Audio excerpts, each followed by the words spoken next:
It's Labor Day. No, actually, no, tomorrow is Labor Day.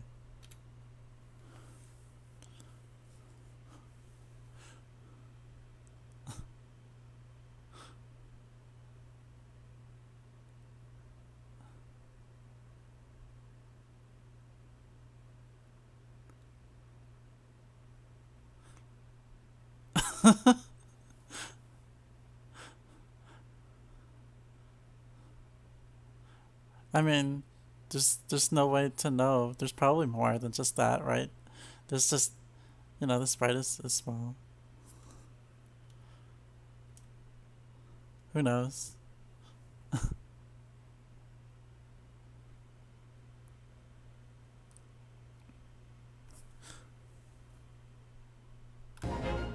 Okay, now it's time to play the game.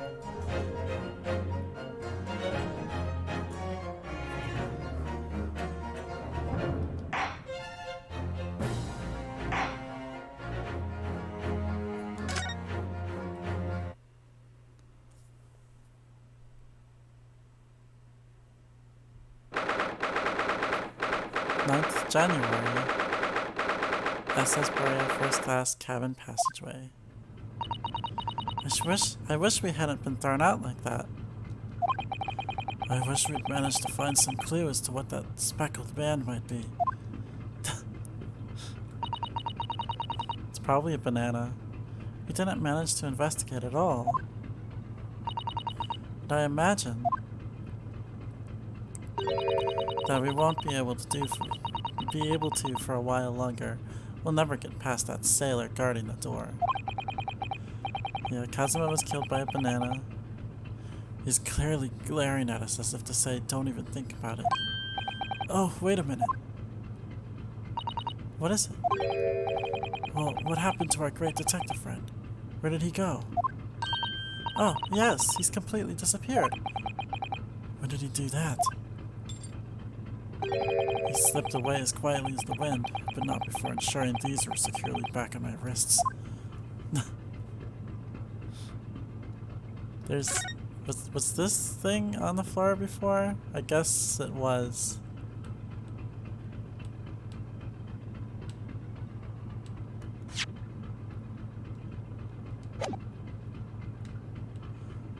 Yeah, the mouse trap. A trap for catching mice. Yes, we have plenty of those back home in Japan. Although they seem to be using a lump of chalk or something as bait. Let me see. Yes, I think that's what is called cheese. It's made from the milk of cows. Cheese? Wonder what that tastes like. You can't eat it, Naruhodo-san. The trap will snap shut on your fingers. Really? But, I suppose you're right.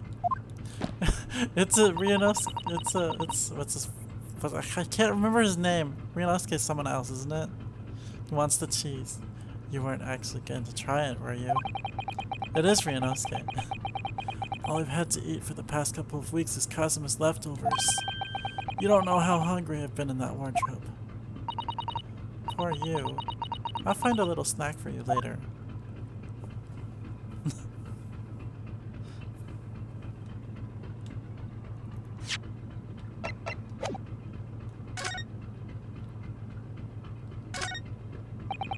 The book on the top of the table there really is huge. There's a pen with it too. Maybe he really is just gonna be her pet from now on. She's the human pet guy. Yes, I'm sure that's the ship's log. Shall we have a little look through it? The writing is so neat and precise. Every detail about the voyage has been meticulously recorded. You wouldn't expect a rough and ready sailor to have such beautiful handwriting. Why not? Anyway, look here. Last night's log is mostly blank. Presumably that means there was nothing to report.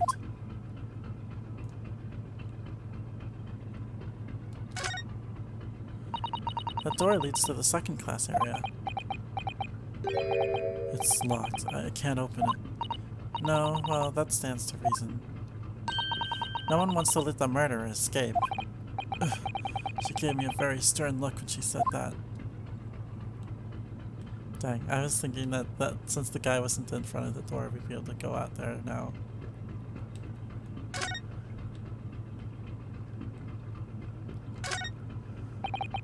First class cabin number 1. Yes, that's our cabin. Not our cabin. It's Cosmos. Sorry? Your accommodation is confined to the wardrobe inside the cabin. You know how to make a stowaway feel small, don't you? As small as the wardrobe I've been calling home. I feel like, what's it called? She's like, she refuses to ship the two of them. If she, you know, that sort. Like, she's confronted by like two real people that are actually in a relationship and she refuses to ship them. Those specific words. Anyway, I wonder if Inspector Hosonaga has managed to uncover any new clues. Yes, we should probably find him and ask. Oh, so you want us to go in there?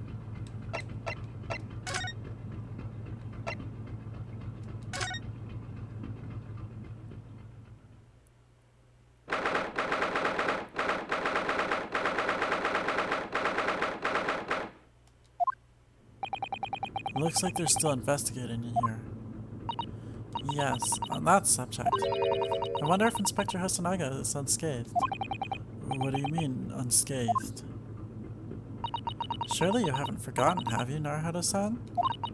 Don't you remember what he said about allowing you out of this cabin to investigate? He was going to talk to the captain about it.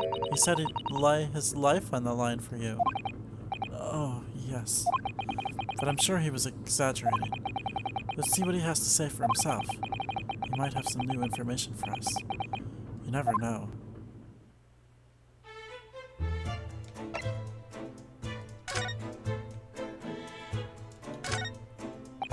These are the rules of passage for travel aboard the SS Burya. Yeah, passengers must not keep weapons or other dangerous objects in their cabins. Pets are also strictly forbidden. So by bringing her pet on board, Miss Pavlova has broken the rules. She called it her friend, didn't she? Yes, although we don't know what form this friend takes as yet. I'm almost certain that whatever it is, it's inside the traveling case in her cabin. Friend, there's more to this than it seems, I think.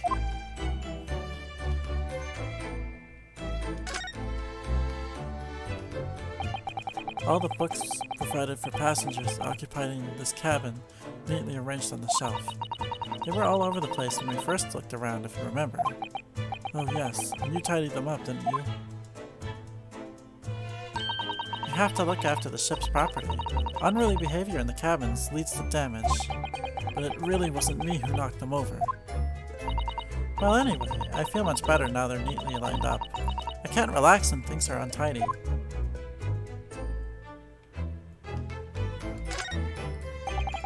This is where Kazuma spent his final moments, writing his diary. 1:23 a.m. I can hear a faint whistling sound. 1:35 a.m. What looks like some sort of speckled band is dangling from the ventilator grill. Looking at his writing here on this page. It's almost impossible to believe that he's gone. Kazuma-sama left us a valuable clue in these words, I'm sure of it. We have to solve this mystery, Naruhodo-san. We will! My question is like, why was he just sitting here writing his diary instead of like, you know, doing anything else? Like grabbing his sword or something? I don't know. He's like, oh man, I'm gonna die, I better like take pictures of this and post it to Instagram.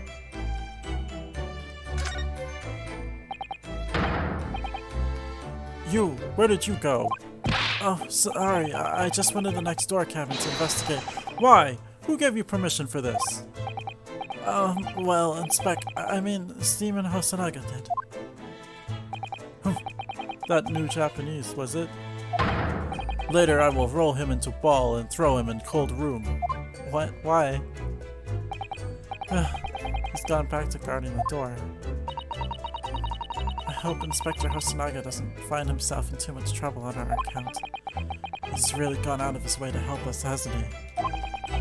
When we get back to Japan, we'll have to take him for a steak at Le Carnival. That seems like a bad idea. Won't someone die?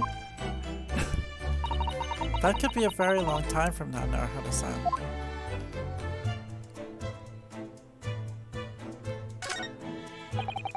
I've investigated thoroughly, but I can't find anything out of place. That I was clicked in the wrong spot. There's no check mark on it, so I'm gonna check it again. So it's clear that these letters were written with the ink that was somehow spilt on the floor. And they spelled a Russian word for wardrobe. It does seem to be an unambiguous pointer to you, Naruhodo-san, as you were sleeping in there. But to be truly unambiguous, it should have just spelled out my name, don't you think? In Japanese, probably? Well, either way, one fact remains. It's hard to imagine that Kazuma-sama would have written his last words, or word, in Russian, which begs the question of who did write it.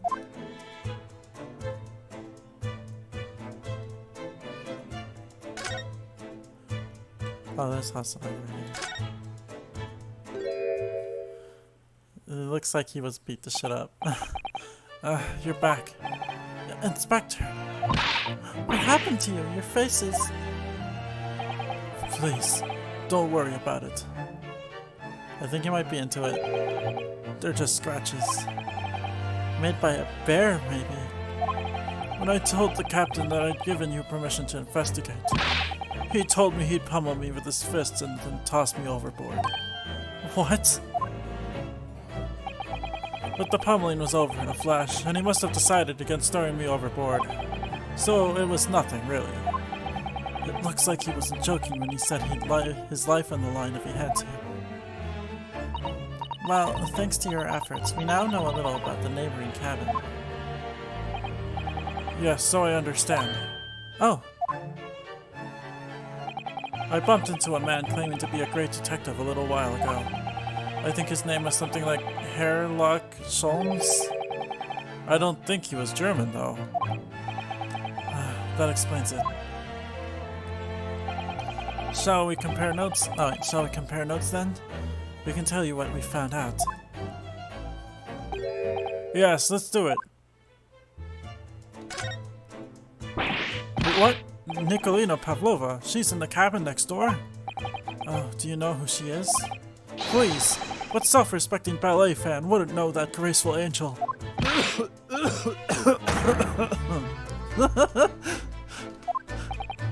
Oops, I think I upset him there. I think everybody in this room is gonna die. Since he seems to have, like, you know, tuberculosis.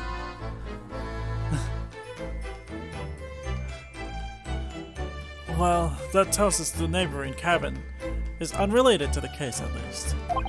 Oh? How? Because angels don't go around committing crimes, do they? Oops, now I've definitely upset him. Inspector, has your investigation in here proved fruitful? If I'm honest, there's very little I can do.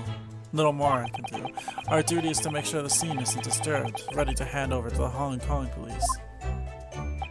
So, I'm just keeping watch here, trying not to take my eyes off the job. Oh, I see. There is one thing. I do have a small piece of new information for you.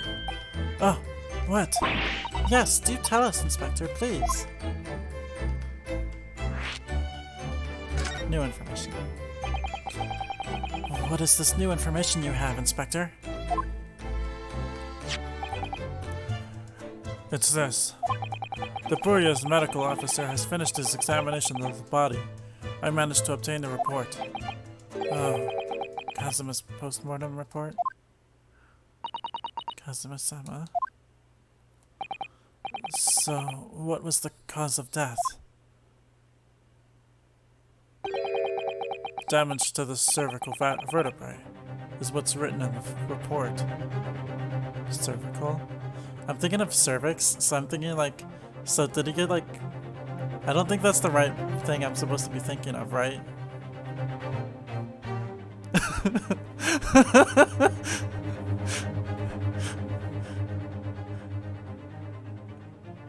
Yeah, I don't think he was jabbed in that particular spot, but you know,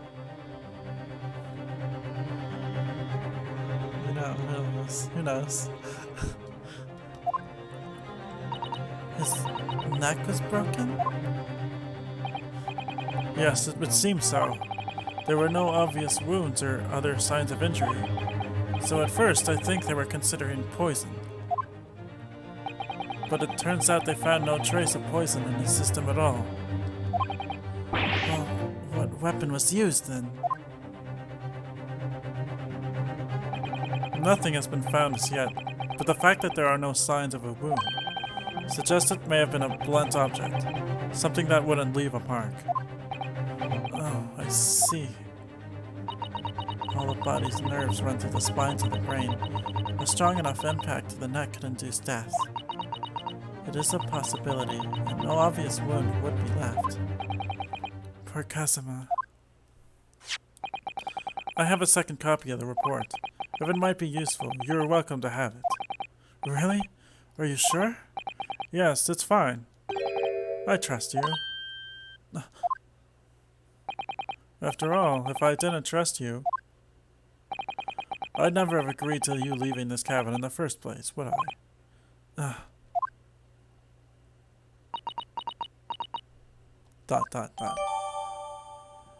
The post-mortem report has been entered into the court record, and it says post-mortem report, a report from the SS Boreas medical officer, giving the cause of death as a cervical spine injury. There were no traces of external injury or poison.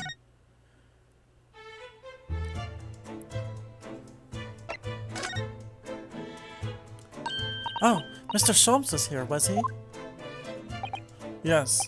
He seemed to be enjoying himself a little too much as he crept about on the floor investigating. But then he suddenly left. I suppose he must have become bored. Did he say anything at all? Actually, now you mention it, yes, just one thing. But he practically shouted it. "It's shoe polish," was all he said. Shoe polish? I wondered what he meant. It was when he was over there, by the piece of broken glass. Do you see? Perhaps he was talking about this brick-colored mark, do you think? Yes, that must be it. But how could Mr. Shelmes know that it's shoe polish? That leaves me cold, I'm afraid. I have no idea. What is it, Sisato-san? Well, Kazuma-sama was wearing leather shoes with a very dark tan hue. Dark tan? A sort of dark brownish red, then. Yes, a little like the color of red wine, but darker. I often repaired them for him. Oh, does this mean this mark was made by the polish on Kazuma's shoes as they scuffed on the floor? The mark on the floor has been entered into the court record. A piece of small glass object and what looks like a scuff mark made by Kazuma's shoes were found by the victim's body.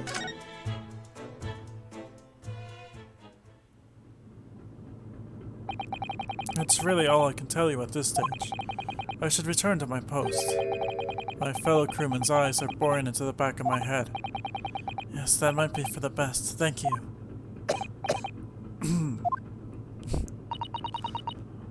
Poor Inspector. You look exhausted. Oh, no, well... I feel terrible that I failed to protect Asogi-san. It was my responsibility.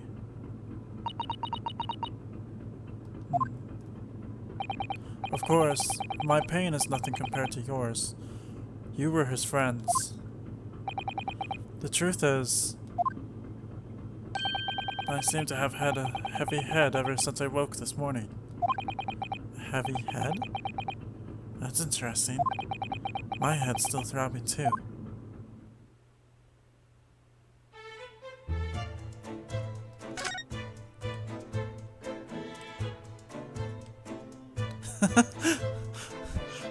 We are both dying of tuberculosis right now.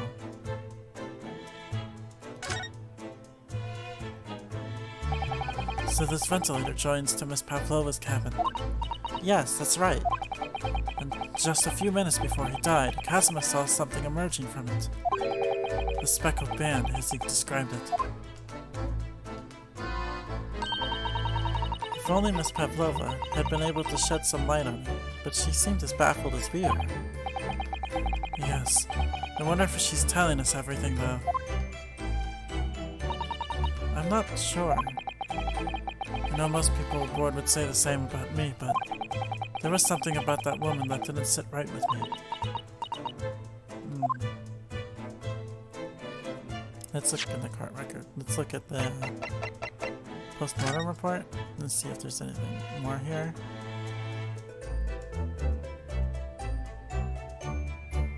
Oh, sometime between 1 a.m. and a little past 2 a.m.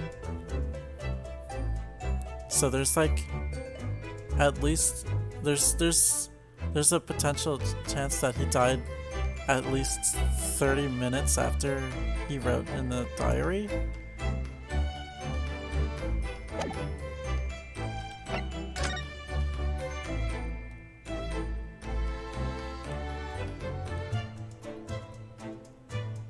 Yeah, I don't see anything funny.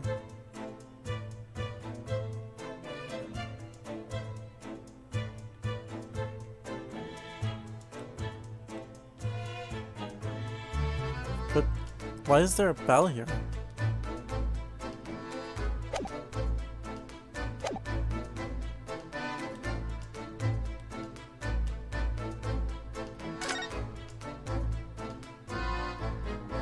Oh no, Tomacat killed him.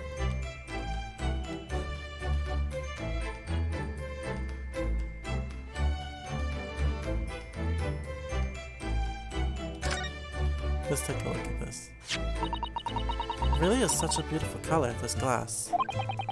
It looks like whatever it was has broken and cleaned in two. But the other half is nowhere to be seen. And then there's the brick-colored mark, which is shoe polish according to that great detective we seem to know all about. I suppose it must be from Kazuma-sama's shoes. Maybe, but what I'd like to know is, how can the detective be so sure that it's shoe polish and not something else? Because he's a great detective, of course. That's hardly a reason, is it? Huh.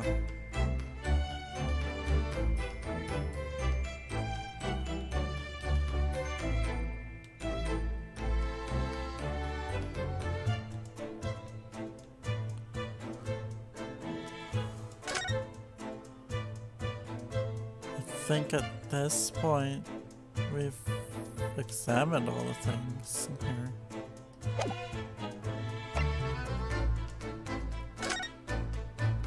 Are we allowed to leave? Oh, we are allowed to leave that room? I was thinking the guy wouldn't let us.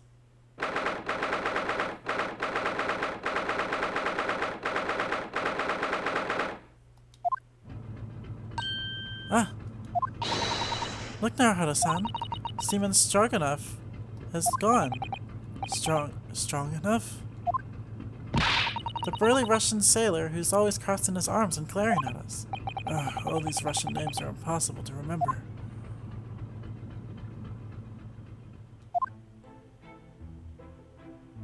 It's a secret only girls know. Beef stroganoff. Tra-la-la? Is someone singing the Tra-la-la-la-la song? Did you hear that? It sounded like someone singing. Tra-la-la-la-la. I did it the great detective way. Oh, it's him. This caroling. I know that lark-like voice. Well, never mind that now. This is a golden opportunity for us. Yes, you're right. We must seize it. Let's get inside Miss Pavlova's cabin while we can and investigate. Definitely. Before that stringy knot crewman comes back. Stringy knot? It's Stroganoff, not stringy knot.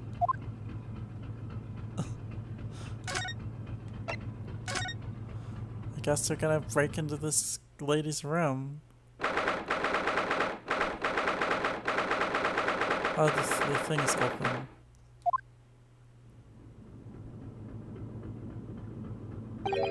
Miss Pavlova isn't back yet.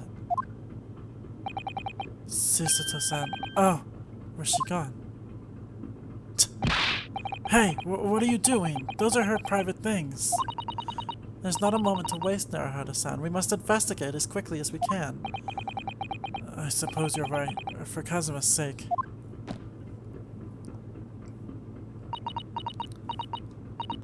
Not just for Kazuma-sama. What do you mean? It can't be long now until we arrive at port in Hong Kong. I don't want you to be in those handcuffs when we get there. Really? We must solve this case, Naruhodo-san. By ourselves if we have to. Yes, we will.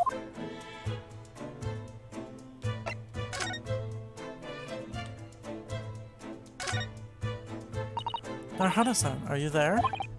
Sorry, I'm right here, yes. Why? Oh, good.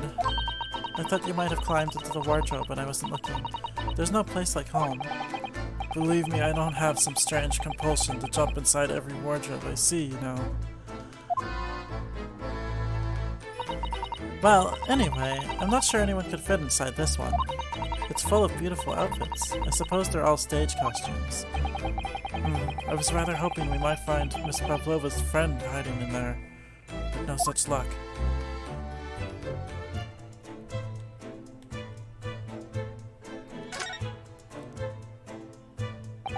So this ventilator connects to Kazuma's cabin next door. Yes, although what a fool a shipbuilder must be to open a ventilator into another room. Ah, maybe it's so that if there's a gas leak next door, the occupant of this cabin would notice and raise the alarm. Or the occupants of both cabins would die of gas poisoning. I think Ryunosuke's a little slow sometimes. Gas leaks. And definitely not servant attacks or anything, just gas leaks. That is a possibility. Anyway, last night, Kazuma wrote that he saw a speckled band coming out of this ventilator. Ku killed Kazuma.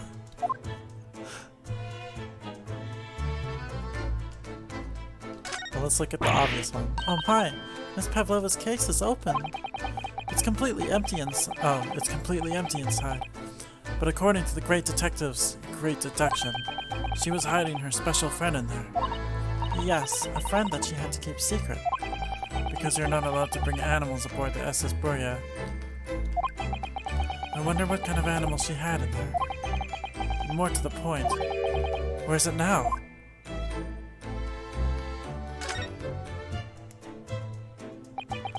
All the books have toppled over together, look. Every single one.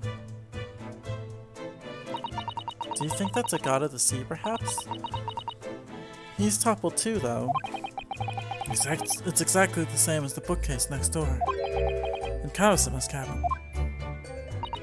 Perhaps Miss Pavlova was practicing a difficult ballet pose and fell against the bookcase? I don't know.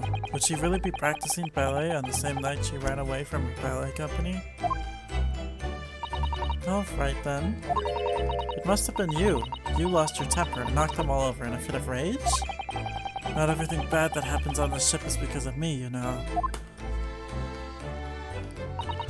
Well, anyway, I'll set them all straight again in here too. I don't like seeing things in disarray. Don't do that! Now she knows that somebody came into her room!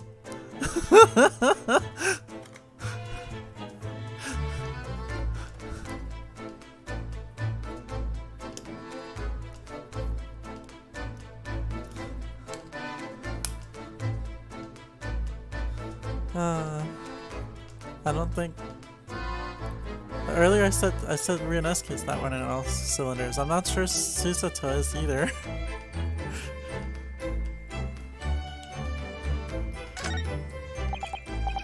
Oh yes, they're displayed in this cabin too, look. Estes Boreas riddles the passage. Passengers must not keep weapons or other dangerous objects in their cabins. Pets are also strictly forbidden. I suppose Miss Pavlova realized that she needed to keep the contents of her case a secret after she read this. Her special friend, she said that. Her special friend, I wonder where her friend has disappeared to now. She's probably having fun exploring the ship, I imagine. I just hope Steven Stroganoff doesn't find it and throw it overboard. Oh, yes, so do I.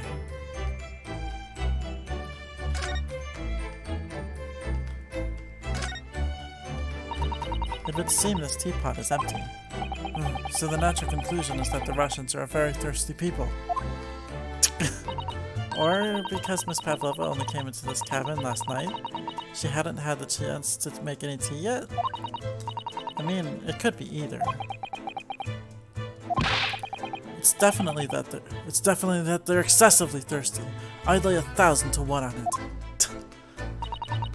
You're rather obstinate, aren't you, Naruhodo-san?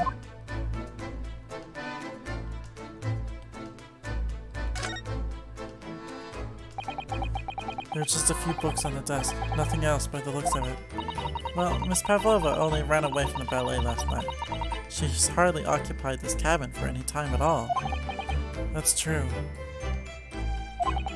I wonder what kind of books she likes to read. Let me see. Yes, I see. It would seem that Miss Pavlova enjoys reading books written in Russian. Thanks. I think I probably already knew that. It's rude to ask too much of people, Naruhodo-san. Kindly remember that.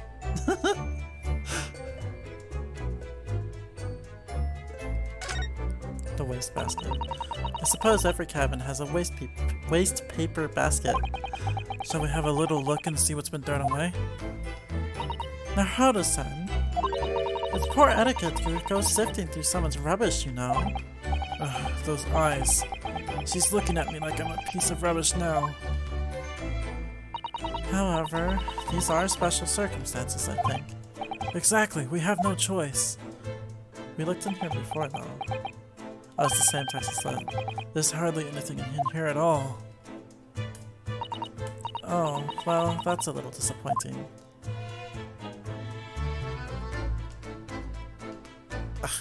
Trying to get this on the plate here. I wonder what this little saucer is doing on the floor. Yes, it doesn't look like it's been dropped. More like it was put there deliberately. Do you think there could be a leak in the roof just above here? What? A leak? Is this ship quite safe? I'm sure that even if there's a little leak in the roof, it doesn't mean the whole ship is going to sink. No, you're right. Of course you're right. She's really trying to persuade herself, isn't she? But it's to feed the friend, obviously.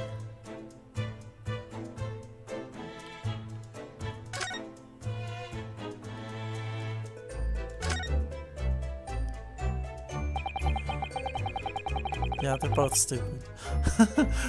This cabin door has the same simple sort of bolted latch that our cabin door has. If the bolt's drawn across, there's no way anybody could enter the cabin from outside. Yes, it's not a particularly heavy-duty bolt, is it? But still, it wouldn't slide across of its own accord, would it? No. And the door is made of metal, so there's no chance of trickery using magnets to unbolt it from the outside. And it seals up perfectly too, to stop any seawater coming in. So you couldn't use the method you told me of passing a thread through a crack around the closed door either. I seem to know a lot of tricks for opening doors. I'm starting to see why they suspect me.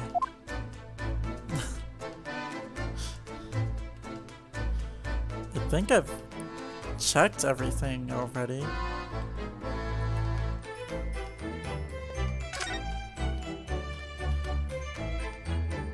See anything in here that maybe I haven't looked at yet?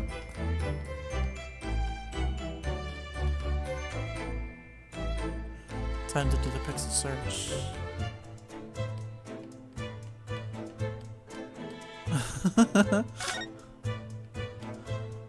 Does this have anything? I want to look at the bag, but apparently there's nothing interesting about the bag. Oh wait, there's something interesting about this though. There's one of these next to the bed in Kazuma's cabin too. Yes, it's a bell cord. I can't resist. No, don't, you dumbass! Why? Why did you pull it? Why did you pull it? We're inside someone else's room. She barely hesitated there, and she gave it a good tug too.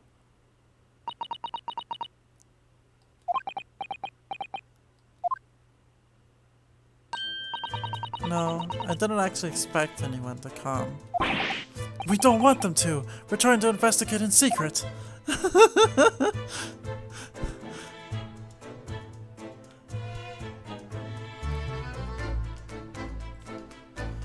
Everybody in this series is an idiot.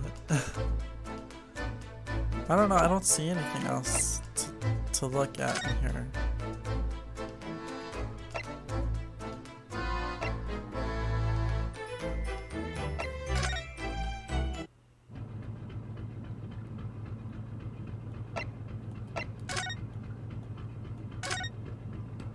Oh. Oh, it's Mr. Shelmes, look! Wow, you never know where he's going to turn up next, do you? He seems to be stealing a look at something as he sings to himself.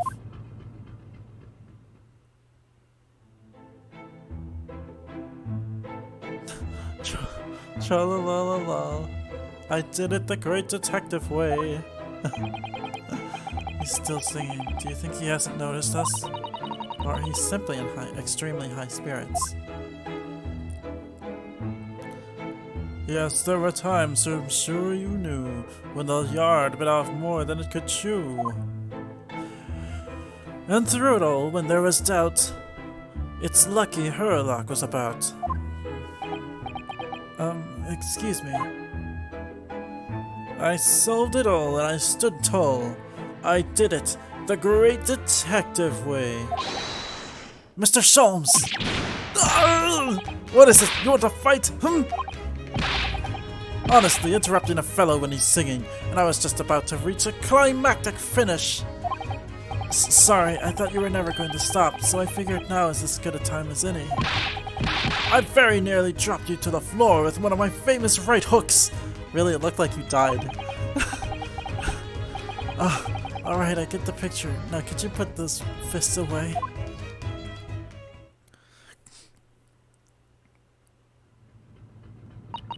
Mr. Shelmes, you seem to be examining something before we interrupted you. Ah, yes, that. I was immersed in study of the ship's log, as penned by the stockily built crewman who's usually on guard here. Oh, yes, the ship's log. And did you find out anything useful from it? Well, after 2 a.m. this morning, the majority of the entries are blank. Which means that there was nothing to report. Nothing of note happened, so... You truly are a student from the land of the rising sun. You've been utterly blinded by it. Sorry? Your logic, my boy, is inverted. What do you mean, Mr. Shelmes? Observe the other pages, and all shall become clear. It would seem the same crewman oft stands sentry in this first-class passageway, and he has an almost religious practice of recording nothing to report every half hour. Oh, he writes in that every 30 minutes? Nothing to report. Do you mean he's that guy from Fire Emblem? The one that made it into Fire Emblem Heroes. Instead of another, yet another, what's it called? Yet another Crom. I don't think we actually have that many Croms. Precisely. Put simply, the seaman writes nothing to report when there is just that. And yet, the ship's log from last night is largely blank. He didn't even write nothing to report. Wow, did you hear the farts?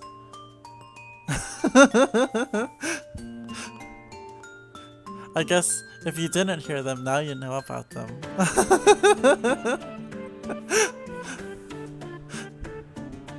Do you mean?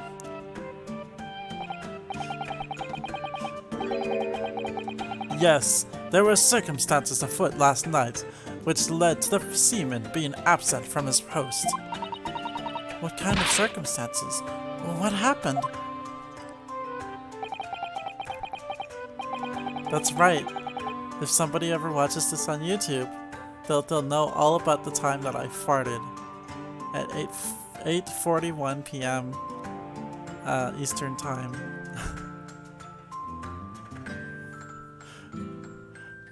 That remains a mystery for now, but we can be sure something significant took place. So significant that it caused the seaman to forget his regular habit of scribing nothing to report in the log. These are important details. I would stake my life on it. You must log the ship's log in your mental file. The ship's log has been entered into the court record. Now that detection was worthy of a great detective. Ah, you're starting to understand what my way is, I see. What makes Shelmes, Shelmes. Brilliance! That would have been funny. Oh, ouch. What is it? Are you hurt? No. See, like, Shelmes is the one who farted. That his stomach hurts. No, don't worry yourself. I seem to be afflicted with a throbbing head this morning for some reason. Nothing more. Huh? Throbbing head? Why's everybody got, like, headaches? Well, my friends, until our next encounter. He's still singing to himself. I can hear it as he wanders off down the passageway. Is something wrong, Susato-san? You seem lost in thought.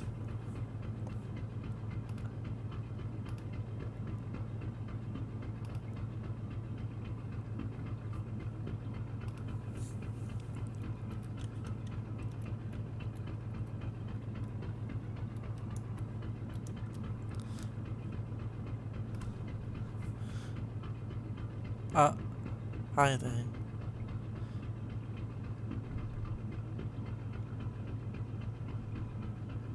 You didn't really miss anything. Definitely didn't miss any, like, what's it called? Passing of gas or anything like that. Is something wrong, Susato-san? You seem lost in thought. It's just, well, I feel the same. Sorry? Ever since I woke this morning, I've had something of a headache. A sort of continuous throbbing. Yep. Labor Day. Gotta have those state-of-the-art hot dogs. Oh, you too? Continuous throbbing.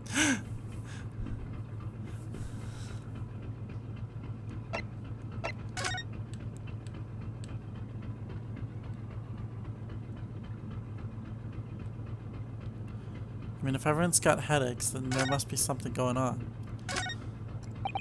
Miss Pavlova's cabin. This could be our chance. What? The burly sailor doesn't appear to be around at the moment. We could investigate every last inch of that cabin. I'm not sure if we could go that far. We could certainly do with looking around more. I'm sure we could learn something. But I already went in there. I didn't see anything else to look at in there.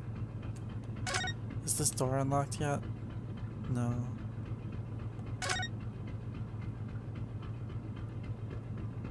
Well.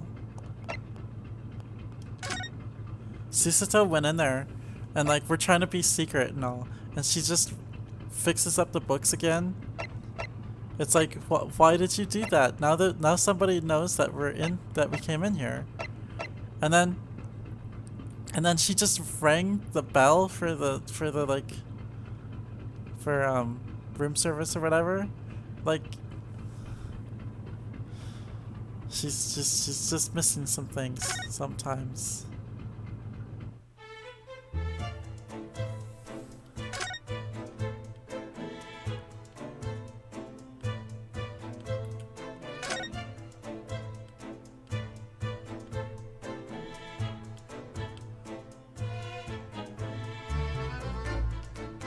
Huh.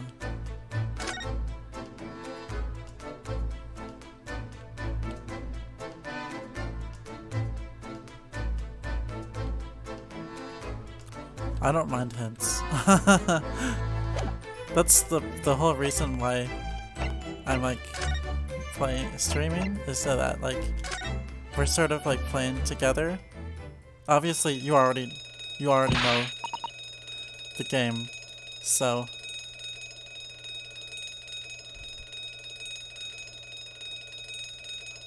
what's that? Where I guess that's one way to describe that. Shut down the engines immediately. Vessel sighted a quarter mile forward. Full stop. Hard to starboard. All hands brace for impact. What the? I think we're about to crash into another ship. What? I can't stand. Sister-san, hold on to me. Ah! They died. Sister-san, are you alright? Are you injured at all? I think I'm fine. Thank you, Naruhodo-san.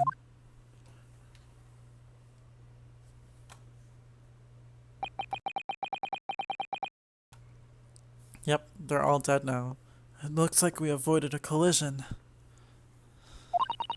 I think. Yes, the ship has come to a stop. Oh my goodness. What about you, Naruhodo-san? Are you hurt? Well, I'm glad that it knocked the books back over again, because like, we'd have to, like, explain that. No, I'm fine. Oh, shit. Hello? Is anybody in there? Shout if you need assistance. Oh, that sounds like Inspector Hosonaga. Is that you in there, Naruhodo-san? Unbolt the door, quickly! What? The bolt? Look at that! The door is bolted. Did you do that? Oh, did you do that, Susato-san? No, I didn't touch it. Well, that's strange. How did... And look at all the books. They're just like they were before again. Naruhodo-san, aren't you going to open the door and let the inspector in? I'd better tidy this place up first. Why? No. Why? Leave the things... Our violent emergency stop had solved one mystery at least, in a very vivid way. But I knew that what awaited us on the other side of the cabin door would not be pleasant. I hurried around tidying up the cabin with a new sense of foreboding in my heart. To be continued. And then we'll go to the next to be continued. They seem to like space these out once an hour, maybe?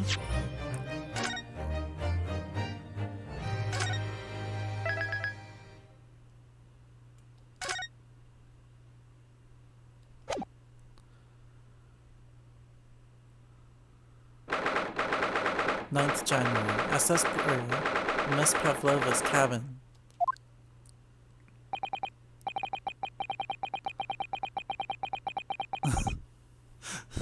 Why are they setting off fireworks for American Labor Day?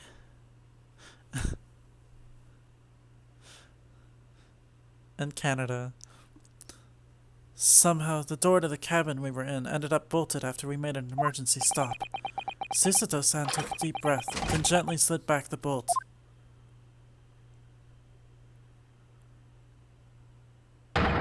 You! What are you doing in Miss Pavlova's quarters? You both look unhurt. Good. Yes, we're fine, thank you. What on earth happened? We heard something about how we were going to collide with another ship. People being bored? That's how fires start. Yes, it appears to have been a false report, though. Oh, how did that happen? There's a dense fog outside, so it's extremely difficult to see. Someone must have thought he saw a ship ahead. This person obviously triggered the alarm, and that's why we made an emergency stop. Everything is chaos. Passengers are screaming. Crew are running everywhere. This first class area is the only quiet part of the ship at the moment. Oh, I see. Someone triggered the alarm? Does that mean that someone pressed that button outside? Ah! You wicked intruder, dressed all in black, you are the devil! Sorry, me? I've been called a lot of things before, but devil is the first. You opened my traveling case. How could you? What? No. We didn't touch it. That's right, Miss Pavlova. It was already open when we came into your cabin. Inspector! Yes? Arrest this man. I know he did it. He is a criminal. Is it not enough that he has killed a man? Duh! And he has stowaway as well. If Vixen promises not to steal chicken, do you believe? Ugh. Take him away. He's a trespasser as well as everything else. Stowing away, trespassing, killing. She is right. You are a devil. It doesn't look good, does it? Why has he got a stripe on his face? He's got like stripes on his face? Is that... I'm not seeing things right.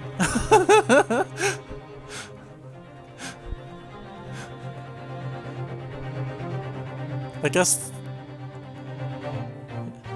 He gets... Maybe he like sits in such a particular way that like the sun shines through onto his face. That's gonna be like important later, isn't it? There's a cell below deck. Throw him in. Tomorrow we dock in Hong Kong. Then we give you straight to police. Wait, a cell? Please, Inspector Hosonaga, is there nothing you can do? This is a Russian vessel. I really have no jurisdiction here. After my last effort to appeal to the captain's good nature, I think I'm out of options. This is terrible. This is a real crisis. I've got to find a solution. Immediately.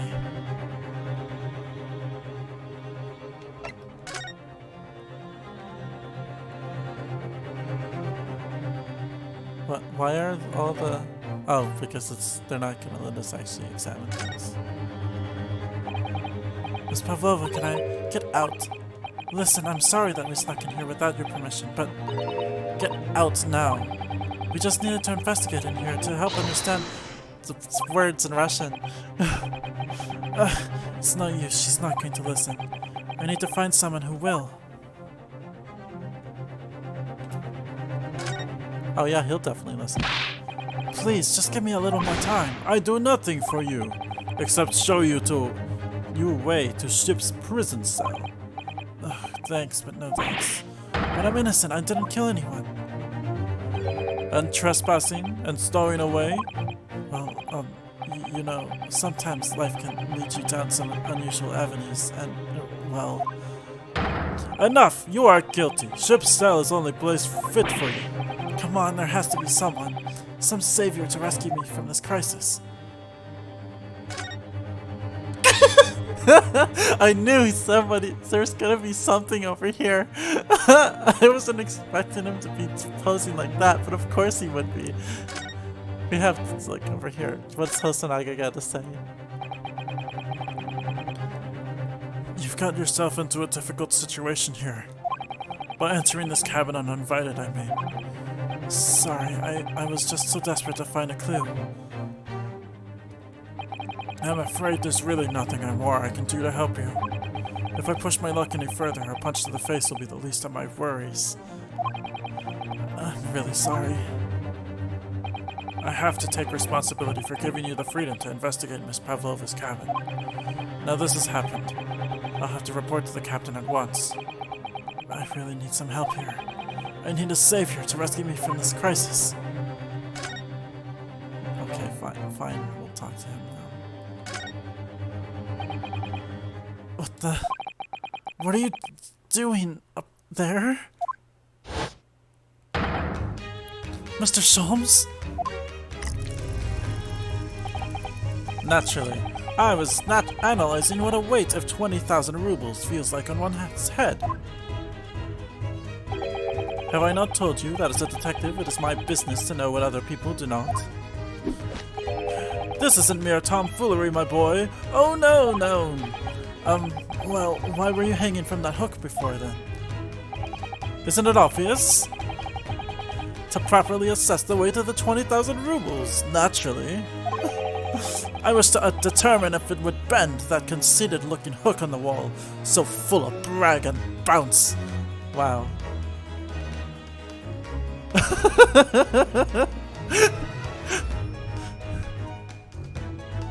All I can say today is that you're really gay.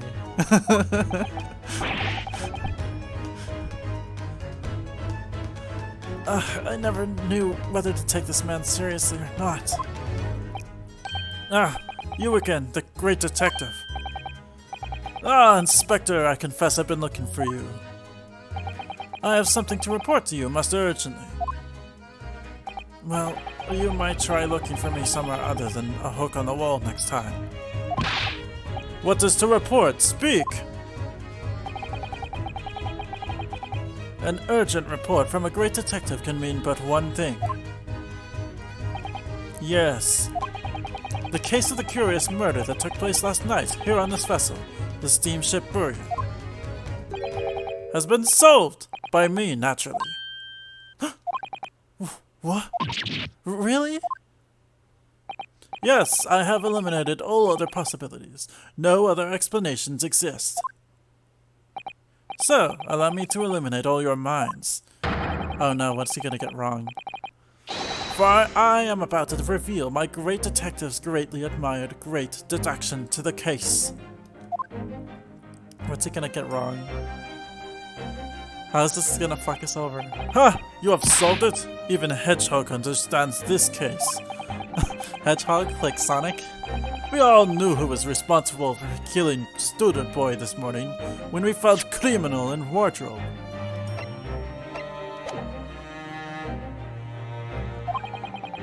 It is the stowaway, and he has handcuffs to prove it. I didn't do it. The Great Ace Attorney, Rose Sir Arthur Conan Doyle. The trouble is, there doesn't appear to be anyone else who could have killed the victim. Because as everyone knows, the cabin door was bolted shut from the inside. That means the culprit must be someone who was inside the cabin. Yes, it's what's called a locked room mystery in detective stories. Duh! Locked room! That's his point! The room was locked. Well, I can't deny that. There's no way the bolt could have drawn across from the outside the cabin. You're all quite mistaken. The cabin next door is not a so-called locked room at all. Did I almost say locked? A locked room? What? Oh yes, there is another entrance. An entrance used last night by the culprit in order to gain access to the cabin despite the bolted door. Hold on a second.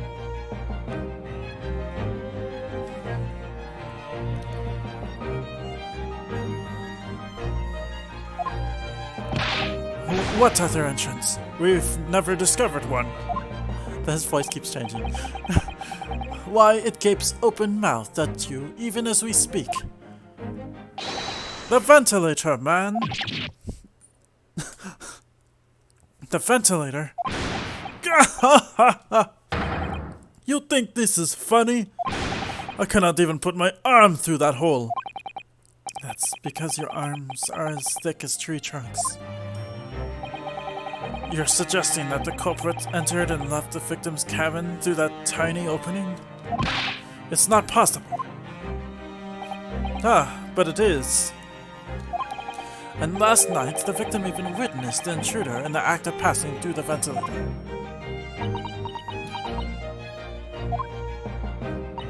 Mr. Shelmes, do you mean... Are you referring to the words Kitisplode wrote in his diary? 1:23 a.m. I can hear a faint whistling sound. 1:35 a.m. What looks like some sort of speckled band is dangling from the ventilator grill. Precisely, my dear madam. But what does it mean? What is this speckled band? The answer to that particular conundrum is in this very cabin. What are you doing? Mr. Shelmes, what are you doing? There is a distinct element of danger, but fear not, I am ready. What I am about to expose for you all to see will shock you to your cores. Behold! Yeah! It's a hamster. Her friend was a hamster. What the? Oh, it's a snake, of course. Stroganoff is gonna die. Allow me to introduce you all to the band, the speckled band. A snake, indubitably.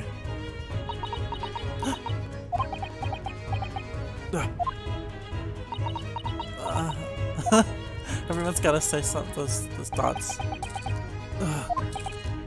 Mr. Shelmes, just one thing. Pray, what troubles you? Well, that snake isn't really speckled, is it? It looks more stripy, wouldn't you say?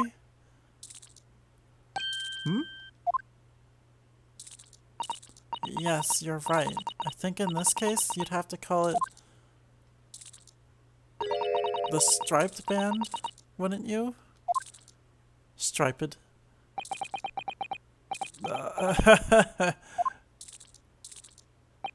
You both see and observe with distinction, however. Do you not think that is precisely the trap into which the culprit wishes you to fall? Oh my goodness, really? It's a trap?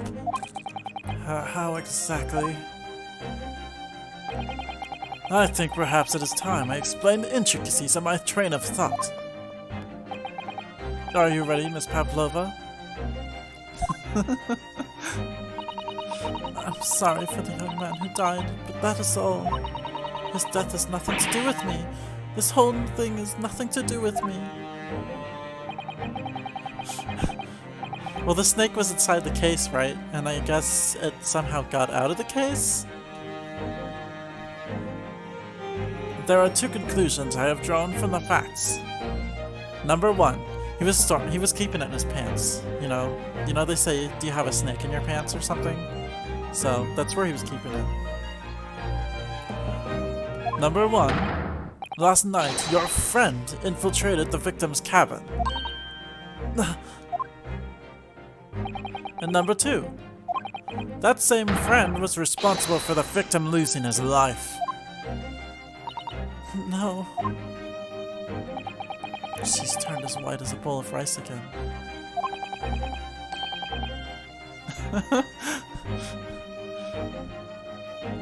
Shelmes must be right. He's hit the nail on the head. This young woman's friend killed Mr. Asogi?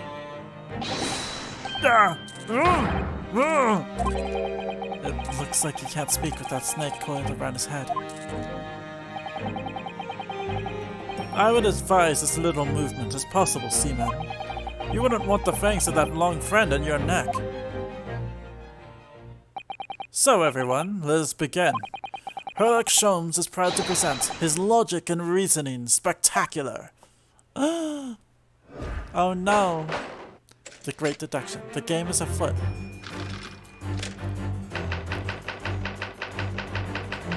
Yep, it's time for the dance. Intruder's identity. Miss Pavlova, moments ago, you claimed the following. His death is nothing to do with me. This whole thing is nothing to do with me. Yet you cannot deceive yourself. Yes, when you recall those horrid events, your aching heart smarts with pain. And it is that very pain that evidences your inextricable link to the victim's death. So, we ask, what was the nature of this intruder that stole into the victim's cabin on that portentous night? Why, naturally, it was the friend with which you boarded this vessel, was it not? Ah, as I suspected, another telltale glance. Without doubt, your friend is the writhing serpent we see before us. And yet, that fact leaves us in a quandary. The victim's written observations on the night in question tell of a speckled band. Whereas, regrettably, the specimen's sparkings do not fit that description in any way. He's just like, oh, well, whatever. What explanation can we give then, pray? What was this sight that fell upon the victim's eyes last night? No, don't look at me. This has nothing to do with any of this. Oh, but it does. You have the answer to this quandary even now, hidden behind your back. Yes, that which you are trying, but failing to conceal, can only be the snake's sloughed skin. Evidently, after the subtle and horrible crime, this most deadly friend of yours shed its original skin. No, I don't think snakes do that. They don't really do that like that. I don't know what you're talking about. Last night, through the ventilator visible in this cabin, your then speckled friend slithered next door. I think one of the interesting things about this case, I just want to stop and talk, is that how, like, if you know the original speckled band, like, then you're, like, thinking about, oh, how there was a snake in the original. No, snakes shed their own skin. They don't just, like, I just mean they don't do it, or they don't just, like, do it, like, right after they do something like this. They do it because they get big and they need to grow. But anyways, so, like, you're thinking of, like, how in the original story, there's a snake, right? That was the actual cause of death or something.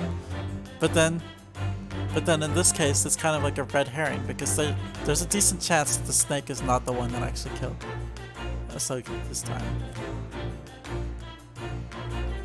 So anyways, let's keep going. Using the bell cord on the other side as a bridge, the serpent silently descended into the victim's quarters. That's right, Herlock Shelmes killed Kazuma himself.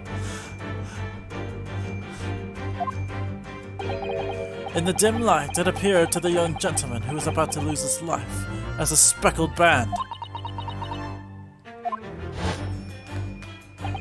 In summary, the nature of this friend of yours, which last night infiltrated the scene of the crime, is a rare breed of snake whose markings change each time it sloughs its skin. A snake so dreadful, we can only imagine it would be found in the deepest depths of India. What the fuck?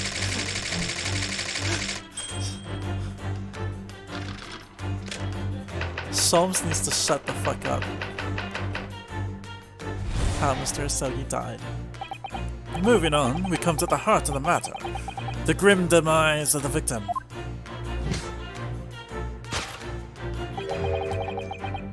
How did this young man lose his life? And why? So I obviously that's Russian, and I don't understand Russian, but at first I thought that said FAP. You know, I don't think it says that.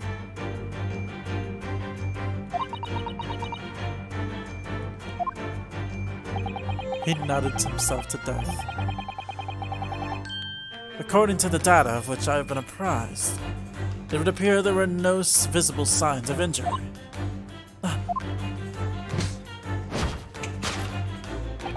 In fact, the circumstances of the victim's death can only be explained by a terrible venom. Now, if we take that as fact, just ignore the fact that we know that's not the case. We can reasonably imagine that there remains evidence to affirm it at the scene of the crime. No, could there be?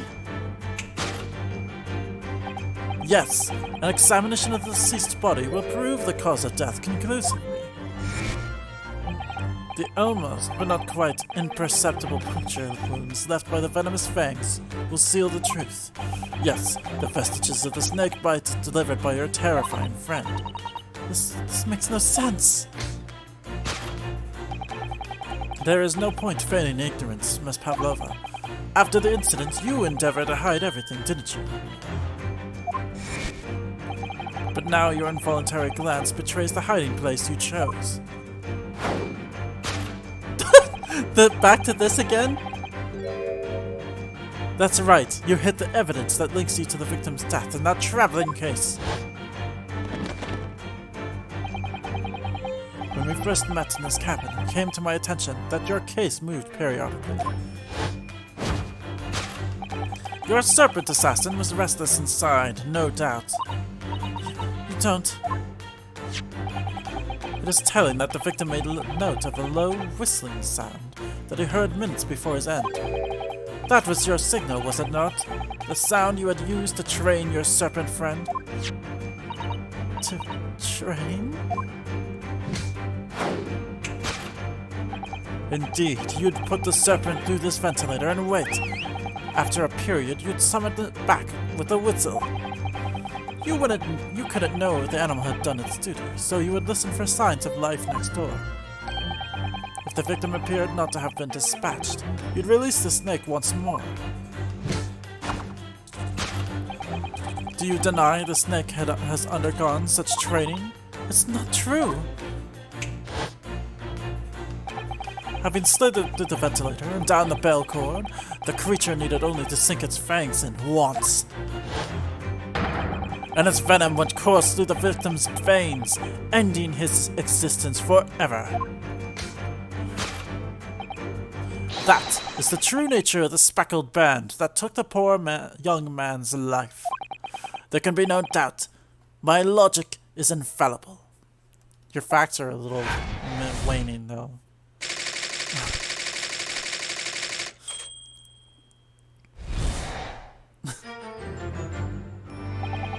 Thus concludes Sherlock Shelmes' great deduction of the speckled band.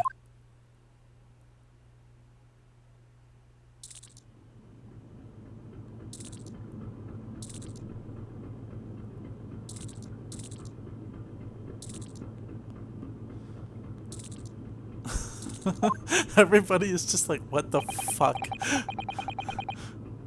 Miss Pavlova has trained her pet snake as a killing machine. There on the floor, you will observe a saucer of milk. The promise of food is the key to training any creature. I don't think snakes drink milk. Incredible. You've solved the mystery. Amazing. Your great deduction really lives up to its name. I see now why Sherlock Shelmes has become such a household name. My dear man, it was nothing remarkable. As the Russians say, I could have done it with one left hand. Could I venture an opinion, Mr. Shelmes? But of course, what's on your mind? It's just about your deductions before. Some things don't quite make sense to me. I welcome questions as to my method, and will answer both loudly and proudly. Oh, well, good. First of all, snakes are egg-laying creatures, part of the reptile family. You are well informed, madam. He's just gotta do like a funny JoJo pose when he's like, you're well informed. And reptiles, don't drink milk. Ah! It's really only mammals that like to drink milk, you see. So, I'm not sure it would be possible to train a snake using milk as a reward. No matter! No doubt Miss Pavlova used some other treat to encourage her pet to do her bidding. Milk was merely an example. The logic holds. Well, there's something else. Snakes have no ears? Ah! Yes, so I'm not sure it would really be possible to signal to a snake by whistling. But madam, what are the tales from Arabia? I almost said Arabia, which, I mean, I could believe he would say Arabia. Have you not heard of the snakes that dance to the sounds of a flute? I think perhaps the performers play their music in time with the snake's natural movements. Oh, I see. No hands, no feet, no ears. Those creatures are so inept as to be practically useless. Don't take it out on the snakes, Mr. Shelmes. There is one other thing. You have more! Snakes use the scales on their bellies to propel themselves. So, I'm not really sure that a snake could manage to climb up a flat bell cord like the ones in these cabins. Then it should try harder! Please don't be angry with me, Mr. Shelmes. The point is, even if the snake had gone through the ventilator to the next door cabin, it couldn't have come back without help. What I'm trying to say is that there are a number of reasons why it's difficult to imagine the snake could have had a part in this. He's dead. He's dead.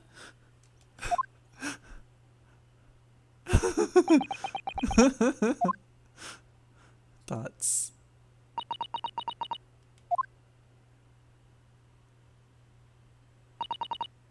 I think. We need to step in and help again, Mr. Naruhodo. Oh no, you don't mean... Yes, we need to modify Mr. Shelmes' latest deductions and turn them into the great ones they ought to be. I had a feeling that was coming. Alright, let's give it a try.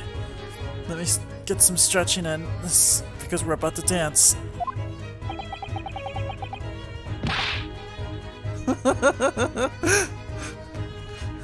Just what I was waiting for, Mr. Naruhodo. Yes, right. So, cast your eyes down to your wrist again. What? We gotta remove those clefs, specifically so that they can dance together. That's right, it's immoral not to stretch. That's what Sonic taught us. Your handcuffs are gone! Where did they go? Fear not, I shall see them restored after our work is done. I really wish you'd leave them off.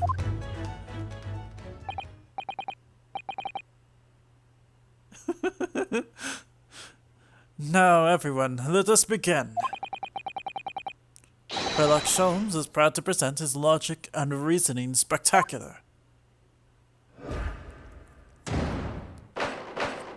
Points to forehead. Hold it, Mr. Shelmes. Topic 1. The intruder's identity. Miss Pavlova, moments ago you claimed the following. His death has nothing to do with me. This whole thing has nothing to do with me. Yet you cannot deceive yourself. Yes, when you recall these horrid events, your aching heart smarts with pain. She does have a pain expression on her face. Yes, that's true. She looks as though Kazuma-sama's death is weighing heavily on her mind. But you're not sure Mr. Shelmes has read her quite correctly, is that it?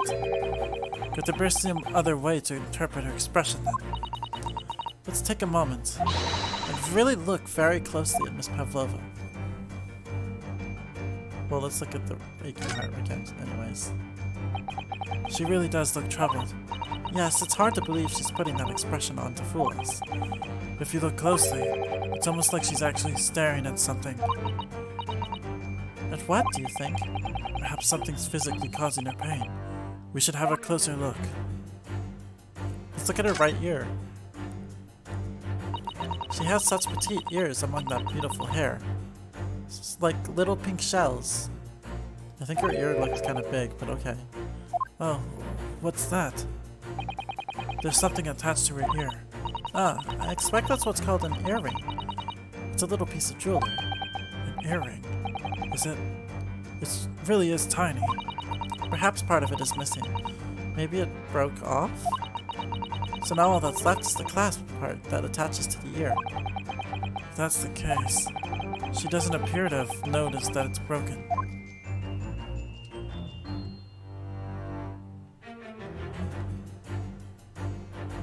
Her left ear! Oh yeah, because it looks like this. She has such petite ears among that beautiful hair. Yes, again. The earring. It's broken on one side, I guess? Or they just weren't supposed to match, who knows. The crescent moon part looks as though it's made from wood. It's charming, isn't it? Women do seem to love adornments like that. In their hair, around their necks, on their fingers, and even hanging from their ears, it seems. Well, jewelry is beautiful, Naruto-san.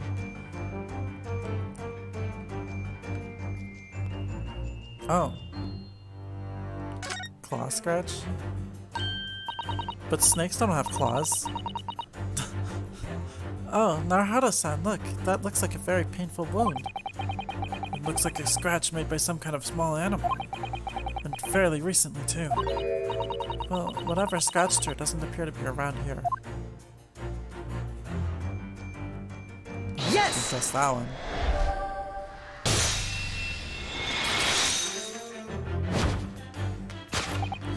Yes. When you recall those horrid events, that claw scratch smarts with pain. Indeed, and simple observation reveals that the wound is fresh. Miss Pavlova, did you in fact receive that scratch sometime last night?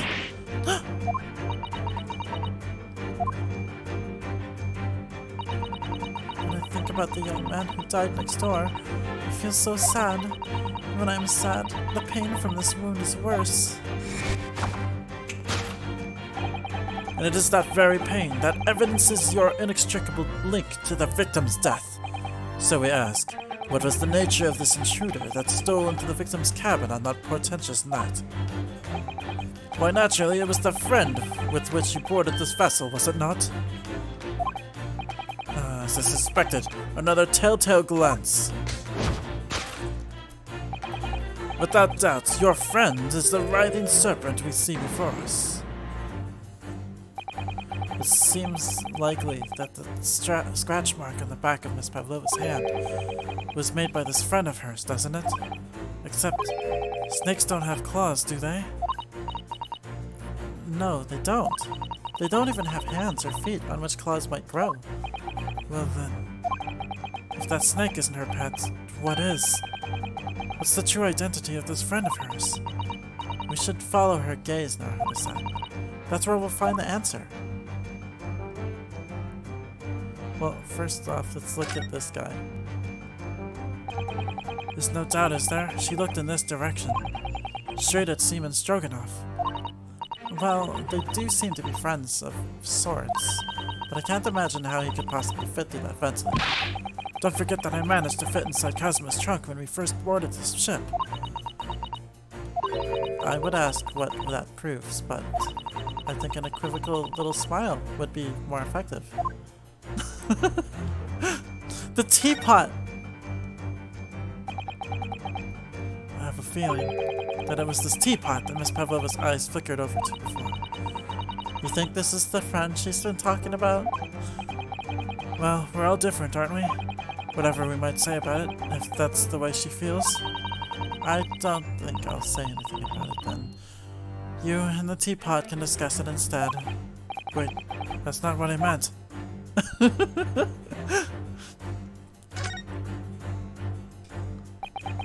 The more I look at this creature, the more its stripes stand out. It's a very impressive snake, isn't it? Oh, yes, it really is. And it seems to be doing its best to squeeze this poor sailor's head until it bursts. Yes, it's a terrifying sight. And slightly heartwarming at the same time. Anyway, it would probably be a good idea not to get too close. Anyways, yeah, let's look at this photograph. Ah, look at the photograph in this frame. This must be something Miss Pavlova brought with her when she ran away. She is exceptionally beautiful, isn't she? Yes, that's true, but personally, it's the little black creature she's holding that's caught my eye. Wow, you were right. There was a bell in the other room. You were right, Tomacat did this. Maybe we'd better take a closer look at this. Miss Pavlova was the friend. That must be a stage costume she's wearing. It's quite stunning. I would like to have something like that. She's wearing the 20,000 rubles on her head as well, look. It's called a tiara in Narahata-san, and you shouldn't think of it as purely in terms of its value. She must be a strong-willed woman, to turn her back on the world stage and run away all on her own.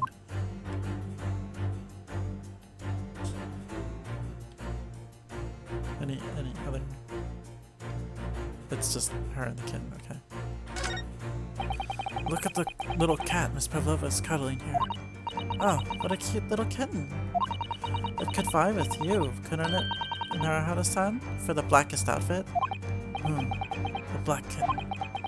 From the look of this picture, at least, Miss Pavlova seems very attached to it. Yes! This one.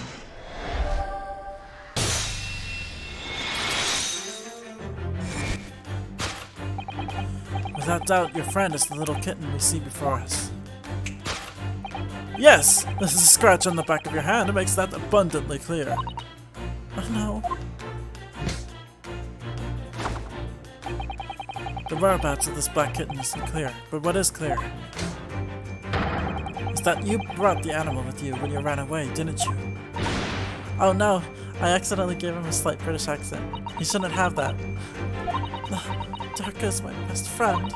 I couldn't leave her behind. Darka would appear to be a Russian blue.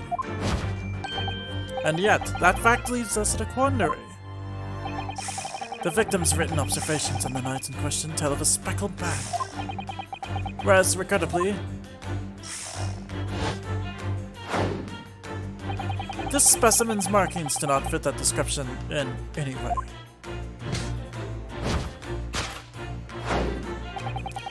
What explanation can we give then, pray? What was this sight that fell upon the victim's eyes last night? No, don't look at me! This has nothing to do with any of this! Oh, but it does. You have the answer to this quandary, even now. Hidden behind your back. Yes, that which you are trying, but failing to conceal, can only be the snake's soft skin. Did you see that? She just took something out of her pocket and hid it behind her back. She could have just kept it in her... Yeah, if she just left it in her pocket, no one would have ever known. Oh, yes. Boys like that are Mr. Shelmes' specialty. He's ever so cleverly forced her to reveal something. I thought deduction was his specialty. Or maybe making me believe that was a ploy too. Anyway... I find it hard to believe that's the skin of a snake. In which case, just what is Miss Pavlova hiding behind her back? Now we just need to go around and look at it.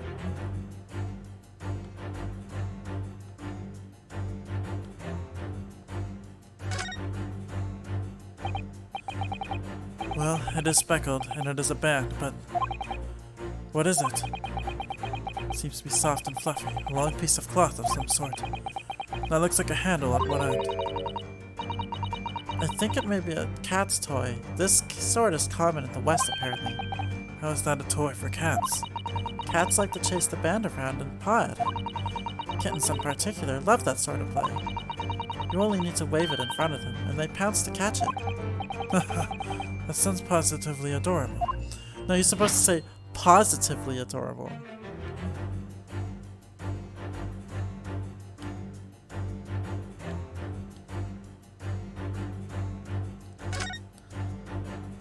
Are we still gonna get...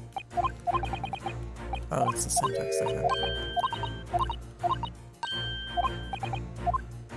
Okay. Yes!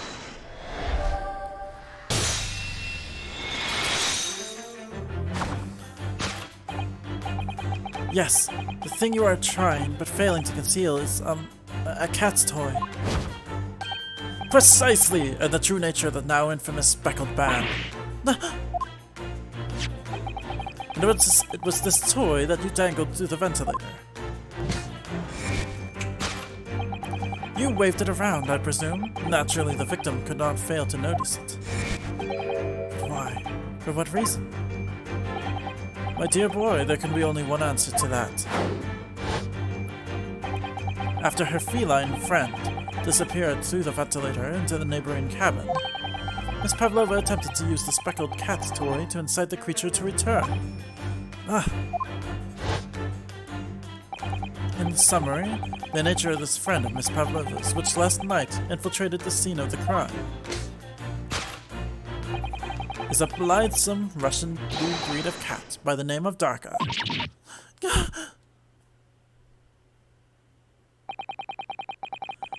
A truly troublesome feline. Young Darka is proving to be. She must be caged once found.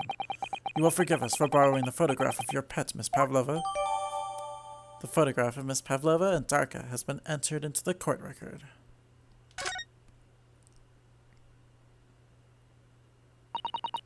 It was after I gave her her food last night. That's when it happened. She scratched the back of my hand and then ran up the bell cord. Before I could do anything, she had disappeared through the ventilator. Darka, she is so naughty. Conclusion, a beloved kitten.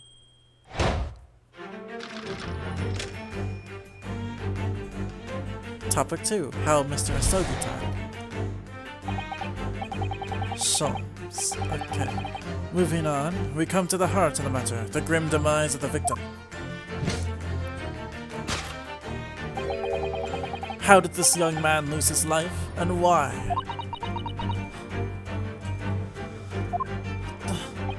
According to the data of which I have been apprised, it would appear there are no visible signs of injury.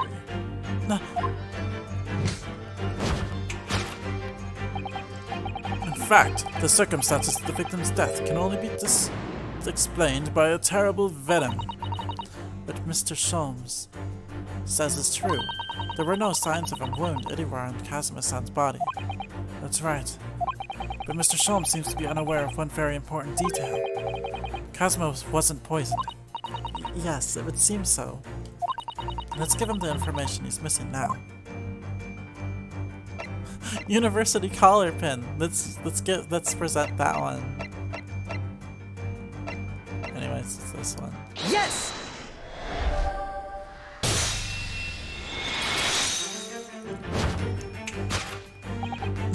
He's got a snap too. Pavlova over there is just just completely terrified of snapping. And in fact, the circumstances of the victim's death can only be explained by the post-mortem report. Potato salad does sound good right now. Ah, yes, I knew it was one or the other. His neck was... Indeed, the breaking of the cervical vertebrae is fatal. Only that Goliath would be strong enough to survive that. Oh, Ade, you missed this earlier, but when they said that the cervical vertebrae was broken, I said that the only thing I could... I knew it wasn't the right body part, but I was thinking of the cervix. And I was like, huh. So that's what happened. Semen Stroganoff isn't some immortal freak, you know. The jury is out. Anyway, we have on good authority that the victim's neck was broken. Now, if we take that as fact.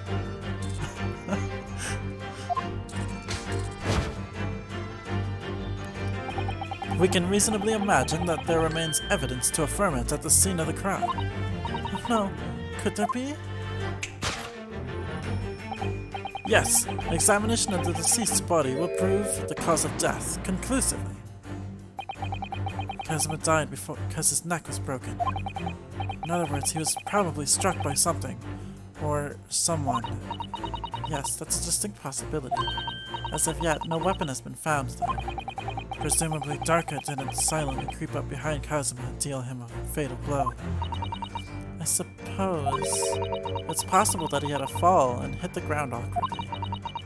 It could have been a terrible act of misfortune that he broke his neck completely by accident. Oh, yes, a bad fall could explain it. It's rather hard to believe of Kazuma-sama, though. He wasn't a clumsy man. And then, then somebody would have to come in and write something. Well, we need to fix this deduction somehow. Is there anything from the scene that could explain what happened?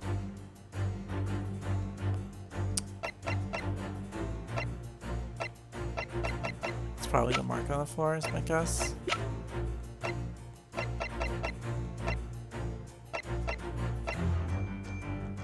Yeah, that's my best guess. Yes!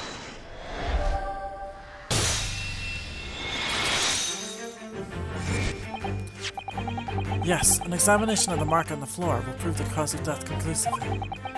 This particular mark, so prominently visible next to the victim's body, is a deposit of shoe polish. Shoe polish? Indeed, positively identified by the little analysis device I constructed, which I carry now as a matter of course. Beeswax, tallow, and dye were my results. The undeniable ingredients of shoe polish. They were just doing the same pose. And the color of the polish is a perfect match to the color of Mr. Asogi's laced leather shoes. Looking at this mark, it's not hard to imagine what happened. For some reason, Mr. Asogi must have caught his foot at that point on the floor and tripped. Please, no. By a dreadful turn of misfortune, caught his neck against some immovable object as he fell to the floor. Suffering a fatal blow to the spine, the victim's vertebrae shattered, and in that instant, he lost his life. No!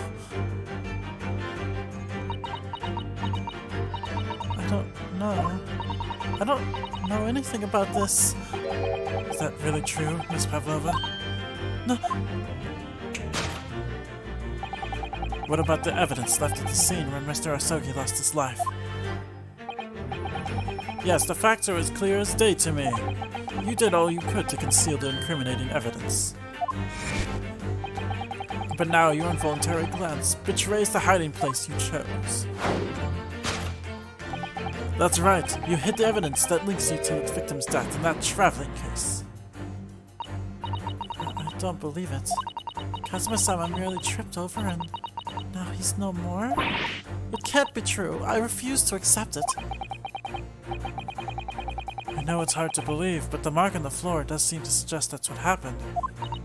But if this part of Mr. Shelmes' deduction is right, Mr. Pavlova is trying to hide some evidence that would prove it. Here in this cabin, somewhere in the direction that she just cast her eyes. Where, I wonder? Let's have a good look around. The answer must be here somewhere. Well, let's look about this. This is where Miss Pavlova hid her friend. That's right, and it wasn't a snake after all. No, it was that little kitten she calls Darka. Not that it's anywhere to be seen now. It seems to have lit itself out of the case and gone exploring. I expect it's wrapped itself around someone's head somewhere, trying to make a new friend. Either that or it's scratching their hand to pieces.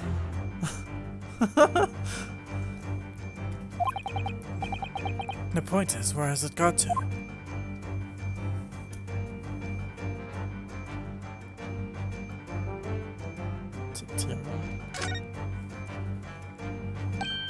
Somebody appears to have dropped 20,000 rubles here. It hasn't been dropped, Naruhito-san. It's been placed. I'm starting to sound like Mr. Shelmes. Stop trying to sound like the great detective.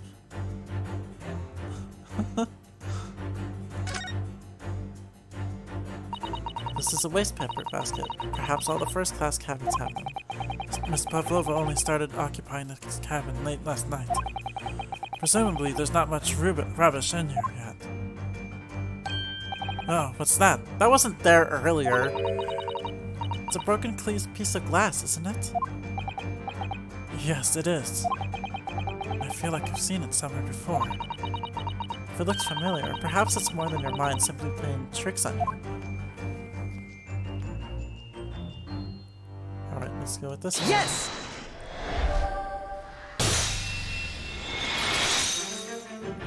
Yes, I'm sure the snake is a friend. That's right, you hid the evidence that links you to the victim's death in that waste paper basket. Here we have a fragment of some intricate glass object, it would seem. One that has a familiar air, in fact. Precisely, we found another piece of broken glass on the floor in Mr. Asogi's cabin. And as you can see, the two pieces fit together perfectly. Oh. So, Miss Pavlova, shall we consider what this tells us? Why would it be that part of this glass object, which is evidently broken at the scene of the victim's death, should be found in the waste paper basket in your cabin?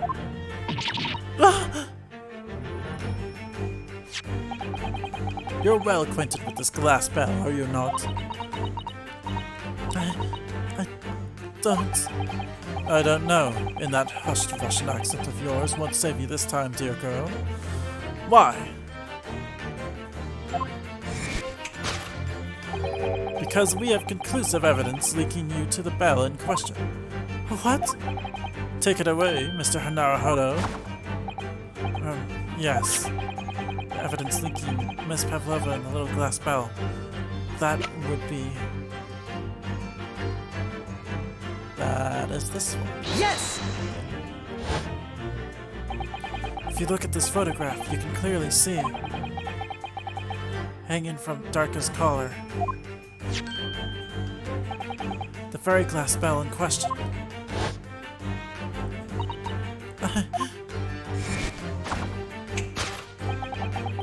The truth has caught up with you, Miss Pavlova.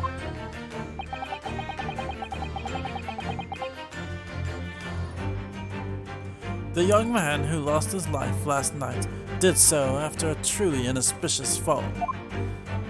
Wait, his name is actually Beef? I mean, of course it is Beef. And the cause of that fateful stumble?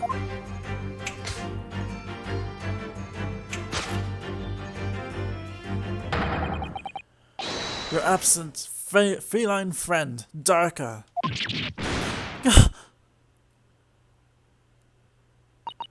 I mean, that technically wouldn't make her, like, the murderer or anything. I don't think. I don't know. I couldn't tell anyone. I'm sorry.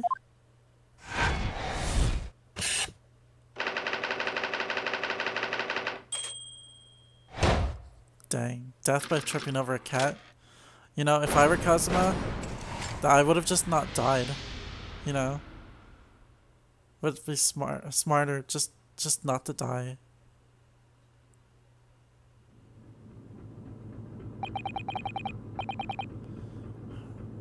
Why don't you tell us now, Miss Pavlova? Tell us exactly what happened last night.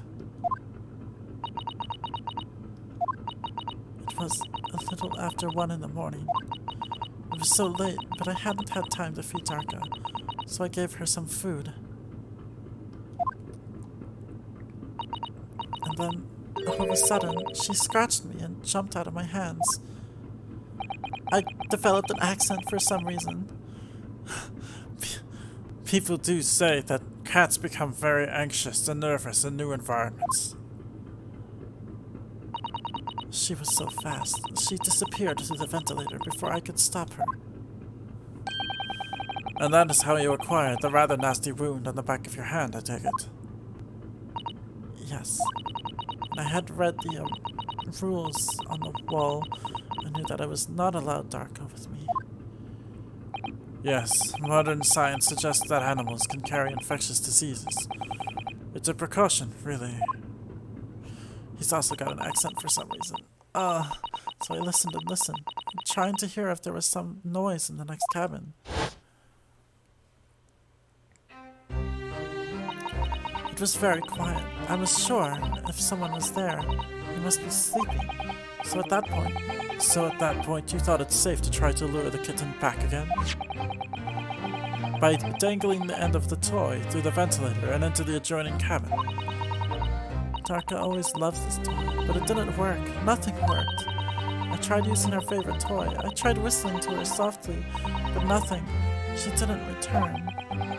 So the faint whistling sound Kazuma wrote about in his diary was Miss Pavlova trying to retrieve her pet. Cats have a propensity to remain hidden in the shadows when frightened. Where's the cat now, though? Yes, so there was nothing else I could do. I just had to wait until she could calm down. But then...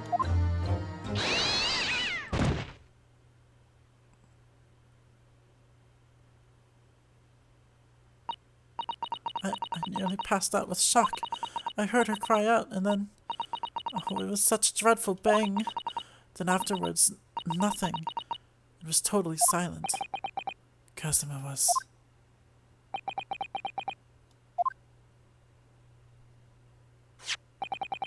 From the appearance of the brown mark on the floor, it seems likely that what you heard was the victim stepping on the glass bell and tripping up. Estes Borear is a large vessel, but even she can pitch and roll violently without warning. If Mr. Asogi was already off balance as a result of the ship lurching when the kitten got under his feet, the combination of unfortunate factors could easily have caused him to fall over.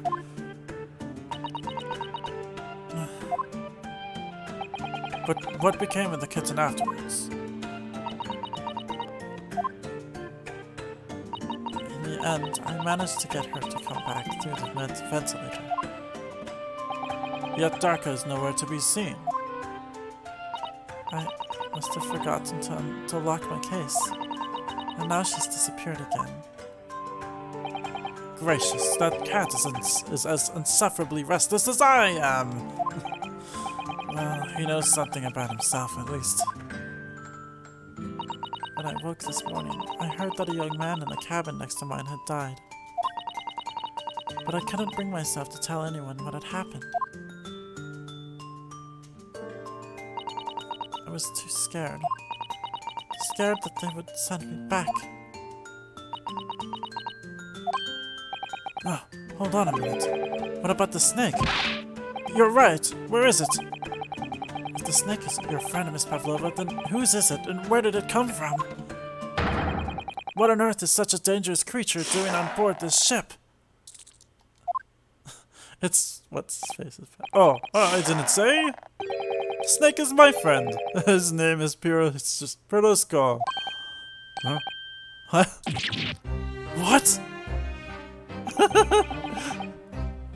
That snake belongs to you? He escaped from cage when emergency alarm sounded. I was looking for him.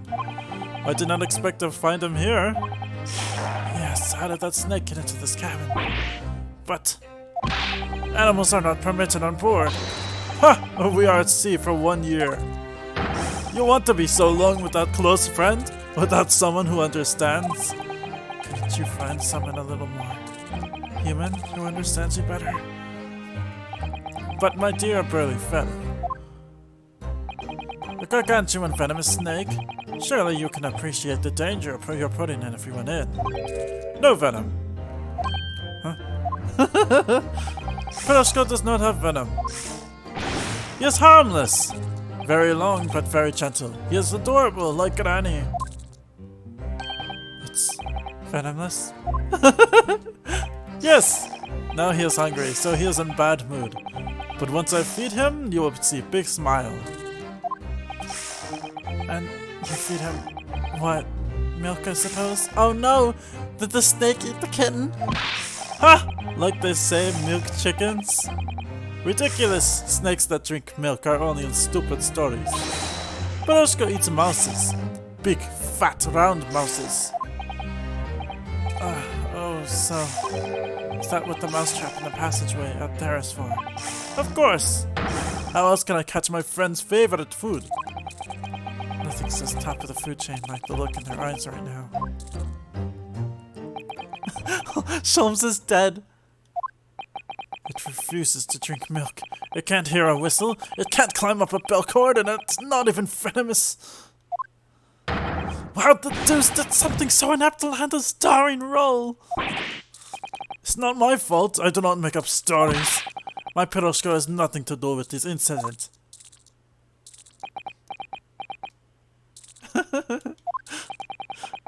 So that's what happened. That's the truth behind my best friend's tragic death.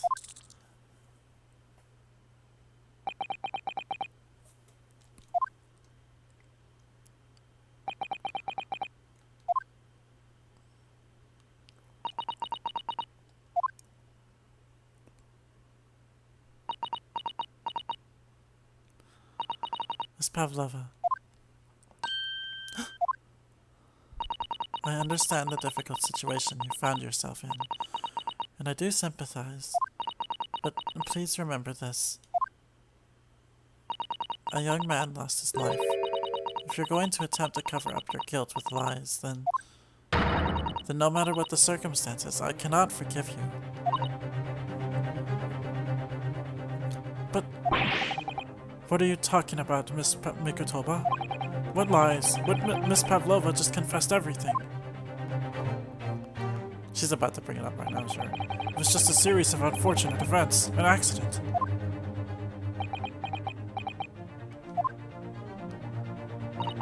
I'm no great detective like Mr. Shelmes. I don't have a great gift for knowing the truth.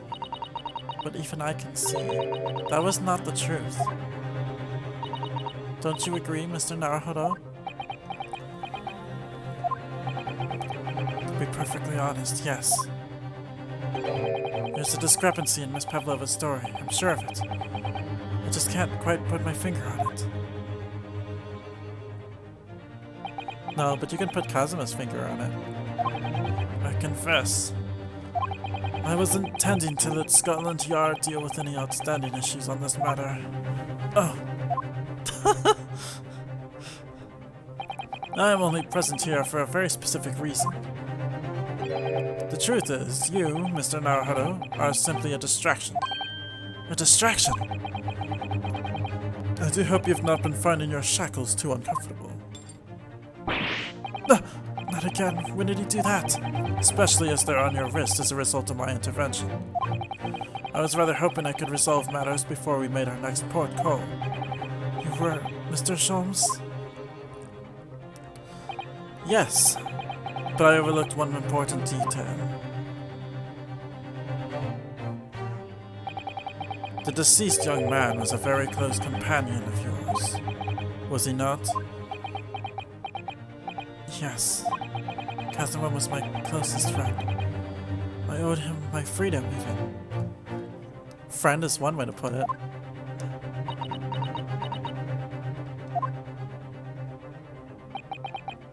In that case, we must follow this to its conclusion. No further distractions. You must uncover the real truth here, Mr. Naruhodo. Yes, whatever that may be. The key to this is the discrepancy in Miss Pavlova's story, I'm sure. If I can chase that down, maybe the truth will become clear.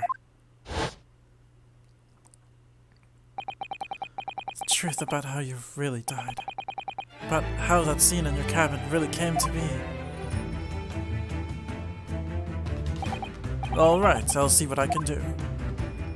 Oh wait, no, I thought it was the wrong voice. Excellent.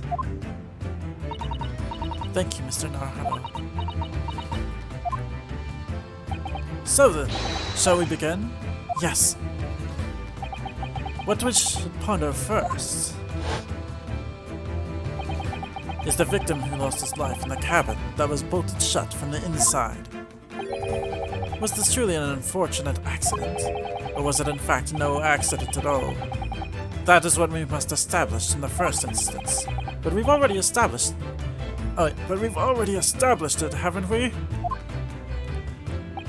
The man tripped over the kitten that had climbed into his cabin via the ventilator, Tragic, yes, but still an accident. Hold it! Wait, let's just take a step back. It doesn't make sense if that's really what happened, does it?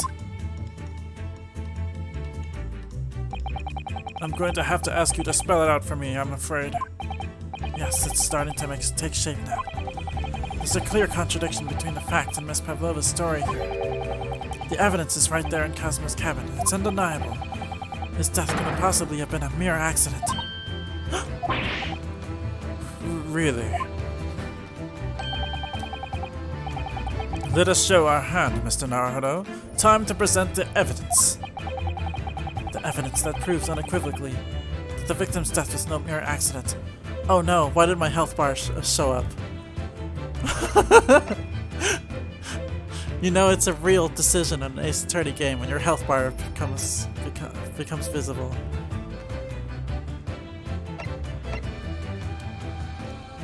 Yes! The truth is clearly recorded in this photographic print. There's no way that Mr. Asogi could have left this message on the floor. That's script. It's Russian, isn't it?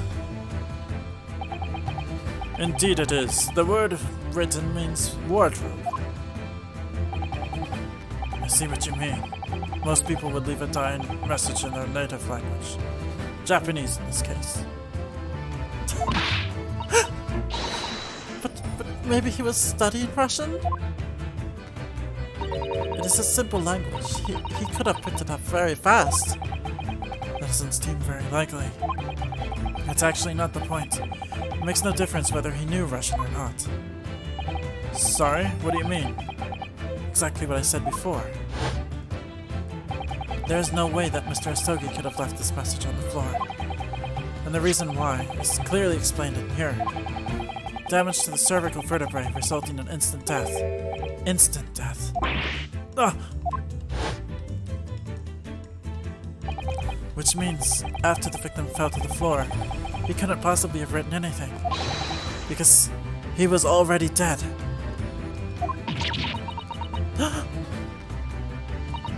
That's not the only reason either. There's something else we found in Mr. Asogi's cabin. A remnant of something that couldn't possibly have been there, if what Miss Pavlova told us was true. What? So Susan has noticed it too then. Putting this message on the floor aside, there's something else that gives the truth away. Another piece of evidence that proves this was no accident. In other words, fuck.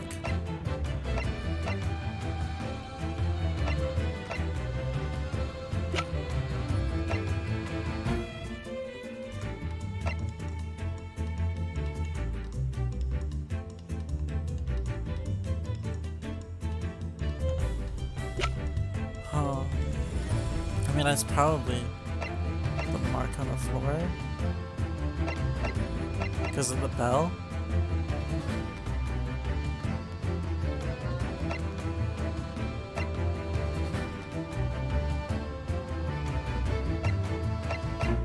Oh, you say it's a lock.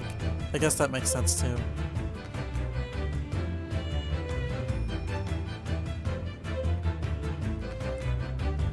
Sure, we'll go with the lock. Yes!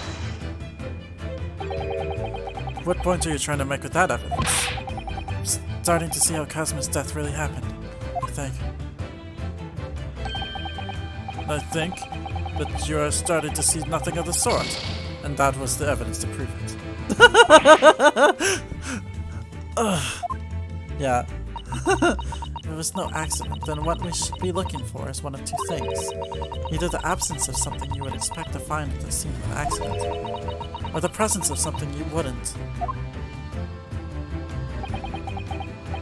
Most compendiously put, my dear madam. I see. I know the log is important, yeah. I confess your rather languid "I see" doesn't fill me with confidence, Mr. Naruhodo. Don't worry, Mr. Naruhodo, I believe in you. Well, more than Mr. Shelmes does, anyway. Yes, it's starting to take shape now. There's a clear contradiction between the facts and Miss Pavlova's story here. Yeah, The evidence is there. Alright, let's go with the bell. Yes!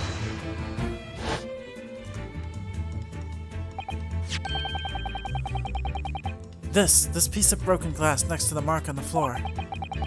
But that's the glass bell the kitten had around its neck. We already know all about that. It was broken in half, but the victim tripped over the cat and fell. So we already have a satisfactory explanation. Where's the flaw in that logic? Unfortunately, there's a very big flaw. A fatal flaw. What? If that's really what happened. Then how did one half of the bell end up back here in this cabin? Ah! Yes, remember that we found the other half of the glass bell in that wastepaper basket. Would you care to explain that, Miss Pavlova? Oh no. Both these pieces of evidence clearly point to the same conclusion. That when Mr. Asogi died last night in his cabin, there was someone else in the room. And that same person deliberately arranged the scene to disguise the truth, in order to cover up his or her own guilt.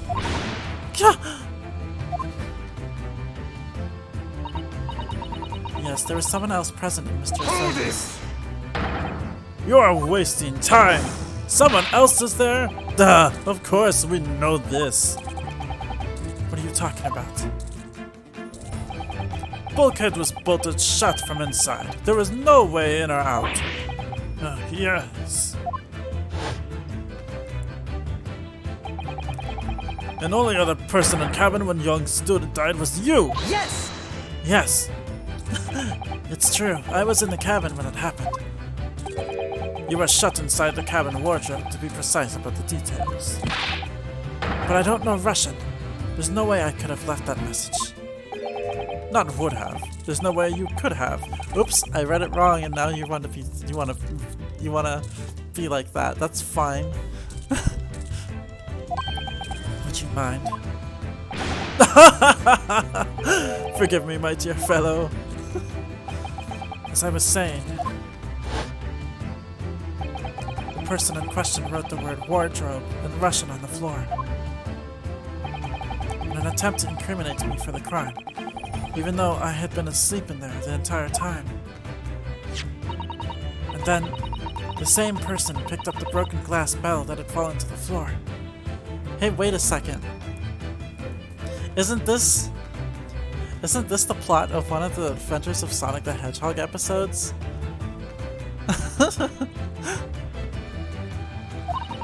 For fear of it becoming evidence that would show how Mr. Asogi really died. But why wouldn't this person have taken all the pieces of the bell away? Leaving half behind was always going to raise questions. Yes, correct. The one with Sonic's bare feet. Yes, well, it was past 1 o'clock in the early hours of the morning. The cabin would have been quite dark. The single small lamp suspended from the ceiling would barely have cast any light onto the floor there. Little wonder, then, that the culprit failed to notice a fragment of the tiny item. You all suspect me, don't you?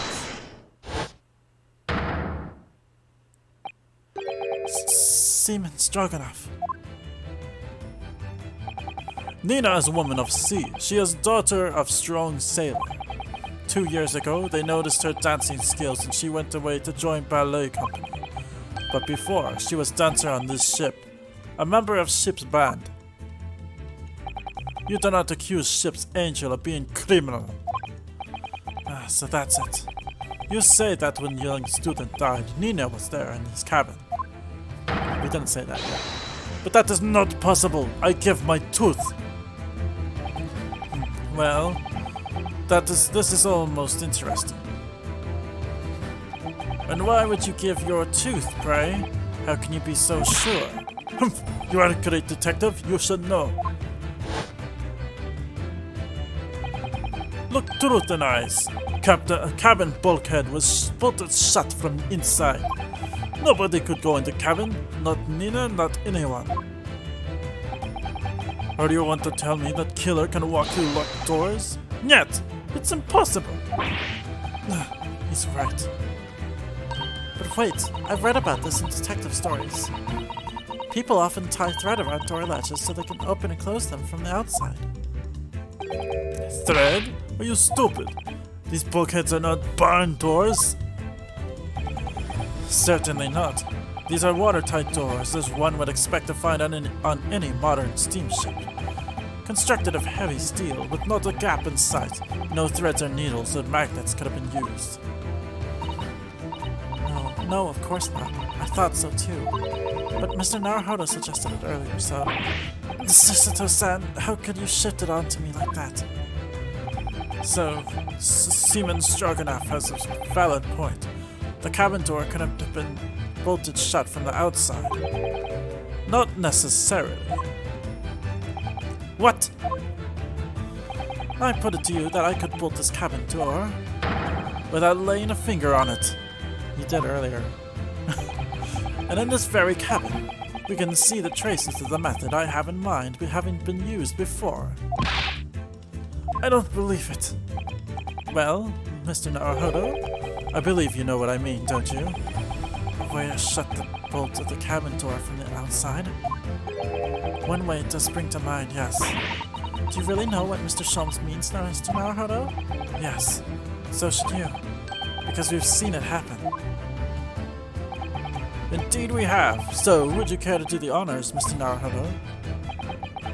Point out the telling signs of the method that was used to slide the cabin door bolt across from the outside. I know it's the button. The books are not selectable unless it's you don't get. Oh, this doesn't tell you if it's clickable or not.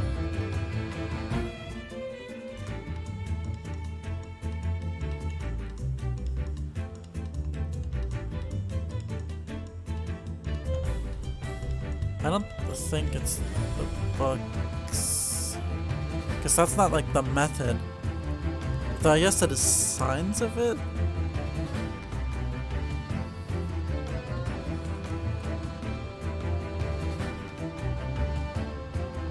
It's either the books or this, right? I guess we'll try the books. Yes! Look at the bookcase there. See how all the books and things on it have toppled over? That must have happened when the ship made its emergency stop before. Yes, that's right. It's a very powerful vessel after all. When the engines are thrown into reverse, a violent jolt goes across the entire ship. Any small objects that aren't fastened down are bound to fall over. I believe, yes, it's what's known as the force of inertia, acting on the objects. Is there nothing Sisato-san doesn't know? Or that isn't in her book, at least. Well, whatever it's called, the same force that pushed over those books in the bookcase also made something else in this cabin move. The bolt in the cabin door. No! It was very obvious just after the emergency stop that the ship made earlier. We had come into this cabin not long before, and we hadn't bolted the door. But then...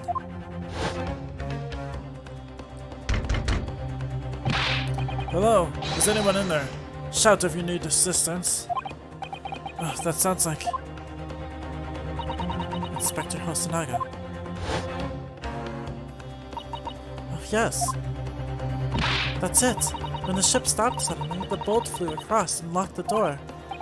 Yes, it's made of metal, but it's small and light enough to be moved by the ship's sudden change of speed. Or the force of inertia, if you want to call it that. Are you trying to say that last night, after Master Asogi was killed?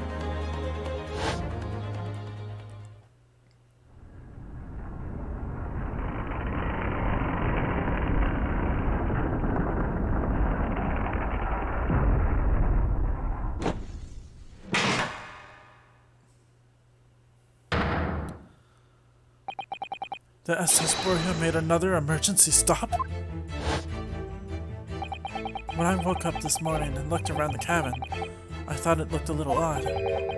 All the books on the shelves had toppled over, and all the ornaments. It was almost as if someone had run their hand across the shelves and deliberately knocked everything over. Oh yes, I remember that. And I stood them all up again, didn't I? Then when we came into this cabin, we were surprised to see the same thing in here. All the books and everything had toppled over, just like in Mr. Asogi's cabin. Oh my! Do you have anything to say about this, Miss Pavlova? That's probably when she got on the boat in the first place, right? Are you out of your mind? You say Burya made emergency stop? It does seem a little far-fetched.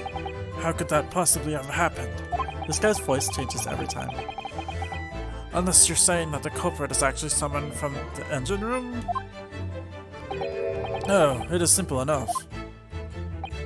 Huh? Are you forgetting the button in the passageway outside? Used to trigger the emergency alarm? Oh, yes, of course. There was a notice, wasn't there? Telling you only to press the button in times of emergency. On dark nights when the fog is dense, the captain cannot afford to rely on the eyes of his lookout alone. Hence the placement of a number of buttons around the vessel to allow any crewmen to raise the alarm. The sort of button one is almost compelled to press to satisfy one's curiosity. Wait! It was you? When the button is pressed, two things happen in the interest of safety. The emergency alarm bell rings and the vessel comes to a complete stop. Of course he pressed it, as indeed it did a little earlier today.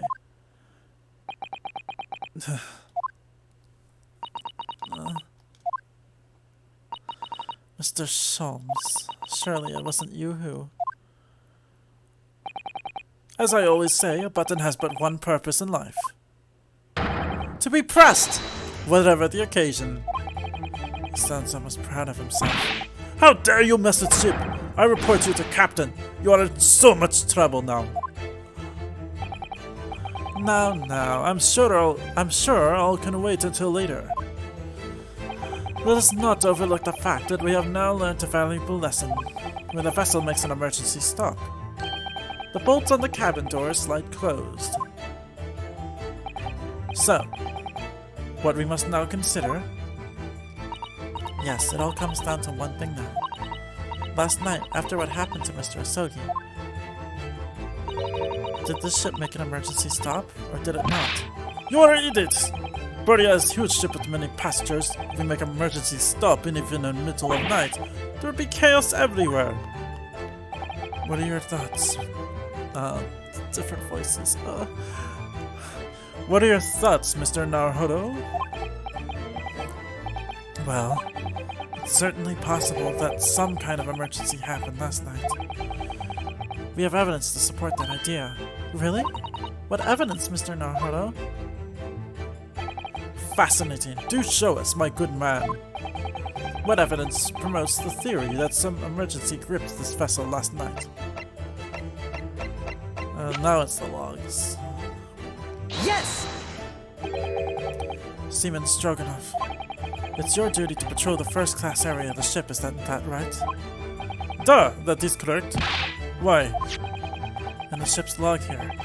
This would be where you record the details of your duties. What are you doing with that? That is mine. You rather carelessly left it atop the little makeshift bureau in the passageway out there. But as responsible passengers, we took it into our care with a mind to return it to you later. I left it there on purpose! This is where I put it always! The point is, looking at what you usually record, it's clear that under normal circumstances you write the phrase, "Nothing to report," every 30 minutes. Just like the guy in Fire Emblem Three Houses. I made this joke earlier. But I make it again because it's still funny. But from 2 o'clock last night until first light this morning, nothing was recorded at all. Nothing recorded in the log? That is... Duh, because nothing happened. But if nothing happened, you would normally write nothing to report, wouldn't you? Couldn't you have just wrote... If he was smart, he could have just written nothing to report in afterwards. Indeed so. What tells us that shortly after 2 a.m., something happened here aboard the SS Brouillon. Something sufficiently significant to make you forget to fill in the ship's logs, in fact. Are you suggesting that the ship really did make an emergency stop in the middle of the night? Stop talking rubbish! If I'm perfectly honest, I find that a little hard to believe myself. Why? Well, because if something as major as an emergency stop really had happened, surely all of us would have noticed. That's very true. Thanks to the emergency stop we experienced earlier, we all know what it feels like now. The ship lurched so violently, and the alarm bell was so loud. I can't imagine that anybody would sleep through that, even if it had happened in the dead of night. Well, no, that's a good point. It wasn't like an emergency stop. It was just like an unplanned emergency stop, or well, a planned emergency stop. What? Oh, the throbbing. Sorry? What do you mean? Your head, man. The throbbing of your head since this morning.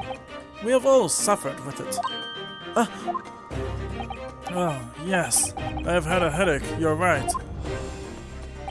In fact, I haven't been feeling myself since I woke up today. What of the throbbing?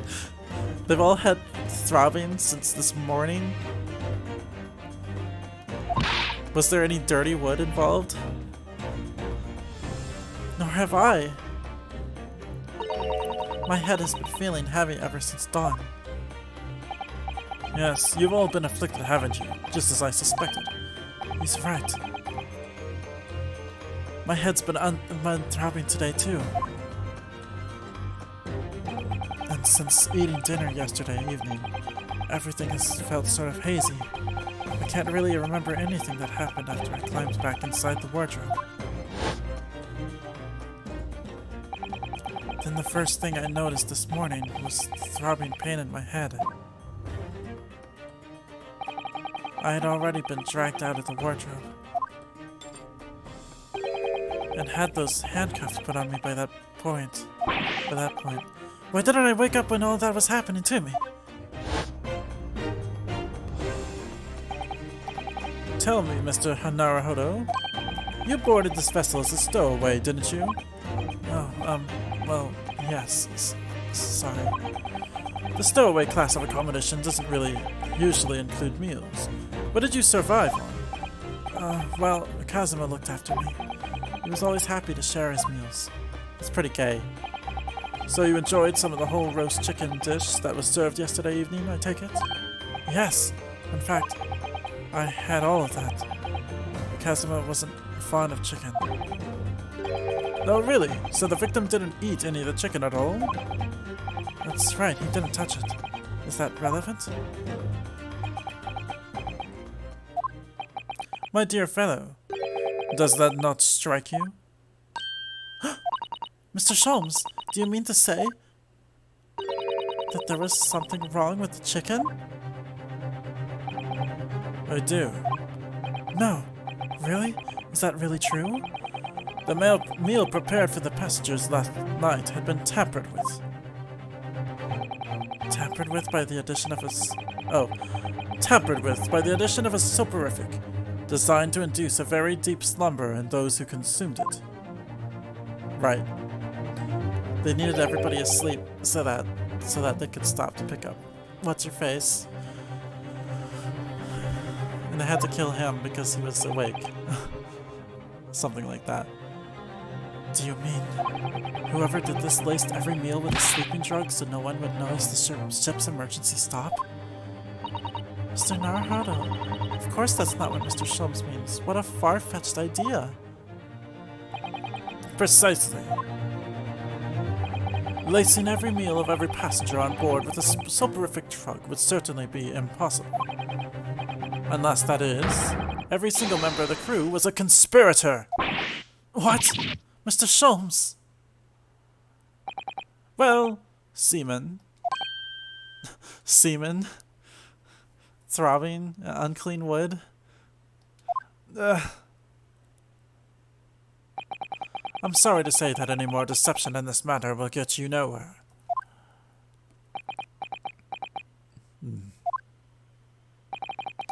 If you refuse to talk, there would have to be an inquiry made through the shipping company, of course. And were that to happen, every member of the crew, and the captain himself, would be hauled over the coals.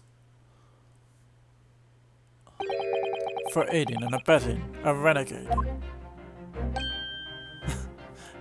Hi Gors, yes, we're doing some grand ass.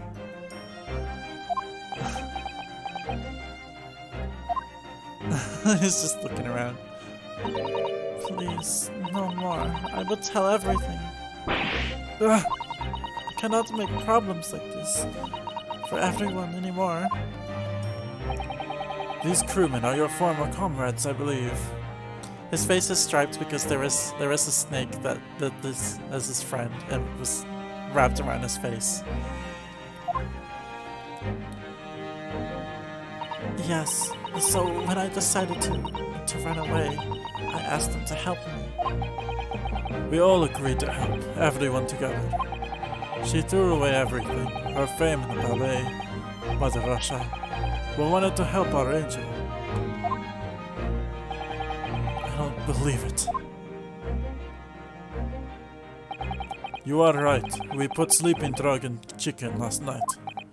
Yes, I remember now. I did notice chewing on a lump of something strange and bitter at one point.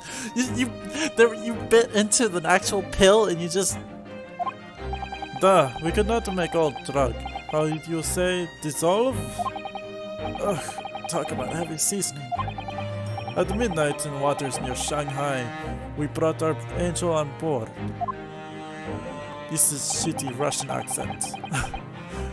She was helped by comrade on shore with small fishing boats, while all the passengers of the SS Burya slept soundly,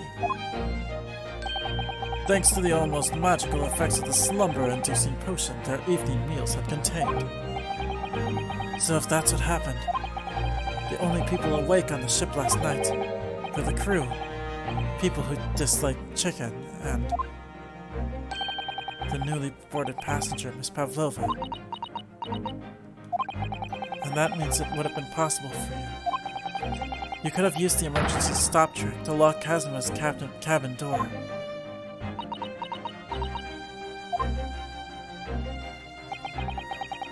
But how does that make sense? Surely every cabin door would have ended up locked in that case, and there would have been complete chaos. Yeah, so the murder happened before so probably. Oh, I wouldn't say so. Wait, no, it couldn't have happened before so. What? Of course. Just like us, all the other passengers would have eaten their evening meal of chicken in their cabins. After which, they would have been overwhelmed by tiredness because of the sleeping drug. Quite. And accordingly, all passengers were already in their cabins for the night. Yeah, the animations are still like really 2D. But the characters are 3D. It's a really good look. Like, only Capcom could pull something like this off. Or I guess the developers for Guilty Gear could do it.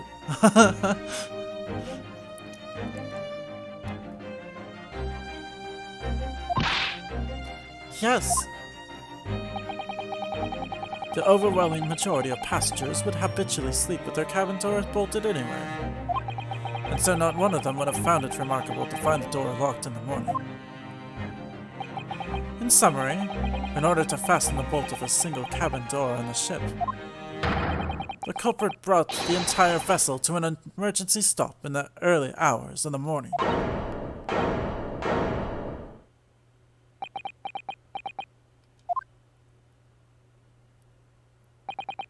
You have talked a long time and said many things. What is point? The point is what I said earlier. There was somebody else present on the scene when the victim lost his life last night. Someone who left a message in Russian on the floor in an attempt to incriminate another.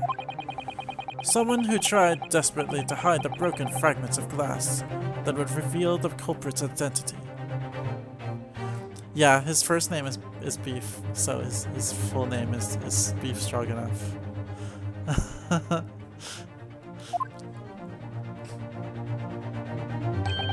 And someone who abused the ship's emergency stop procedure in order to lock a door. It's classic Ace Attorney stuff, right? To have pun names.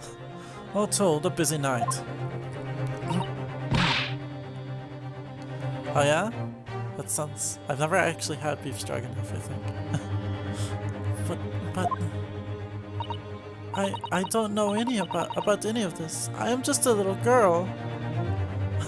Wow, Stroganoff? Does it have estrogen in it? Wow, hey, that explains it.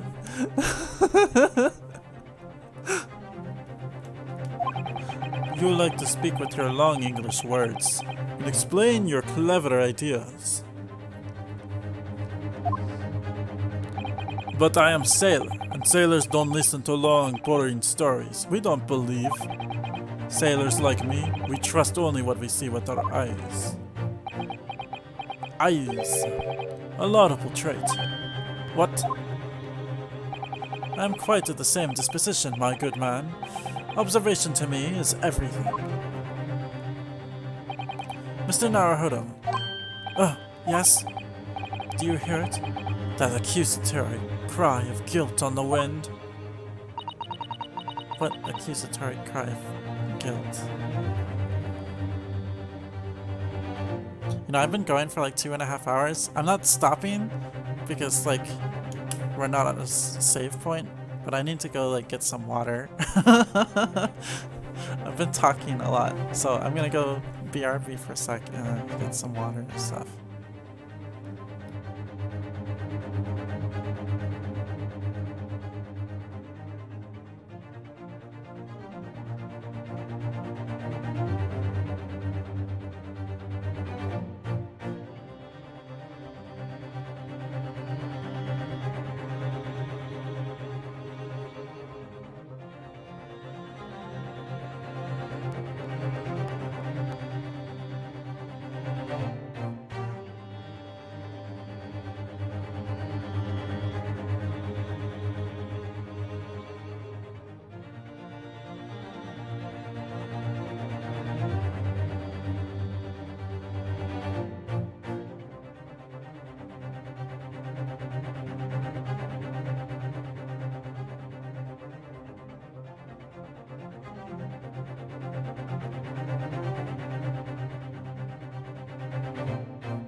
Okay, I'm hydrated now. I would like, you know, keep a glass of water nearby, but I don't know, the water here kind of tastes nasty when it's warm, so I have to drink it cold. Okay, whatever. Sorry, you've lost me. Proof of involvement, man. But you can't hear such a call with your eyes. Oh. Yes. Ears. He said ears. No, you must hear it with your eyes. For observation is the basis of all deduction. What are you talking about? I believe the time has come. For one final logic and reasoning spectacular to expose the truth. So, Mr. Naruhodo, your assistance if you please. Wow, now they're 2D. With what exactly, Mr. Shelmes? With observation, my dear fellow, just as I said, of these two prevaricators. Observation? If you remember, Mr. Naruhodo, we know that somebody tried to fabricate evidence, don't we? By tampering with the scene of Mr. Asagi's death. What we're looking for is some trace of evidence that one of these two was there when it happened. Precisely! You are delightfully quick to grasp my meaning. Alright, I'll see what I can do. Or see. So we're looking for a trace of evidence that shows someone else was there last night when Kazuma died.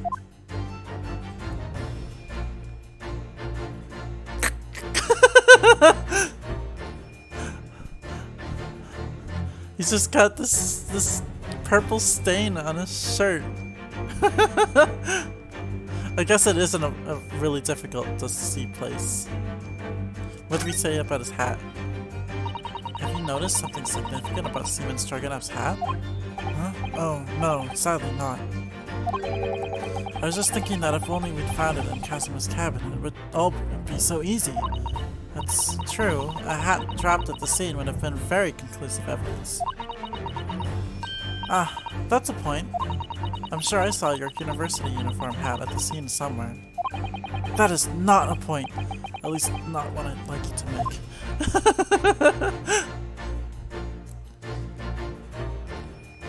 And then we can look at her ears.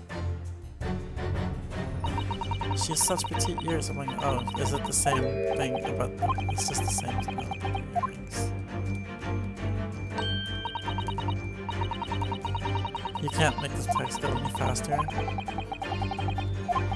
I read all this before about jewelry.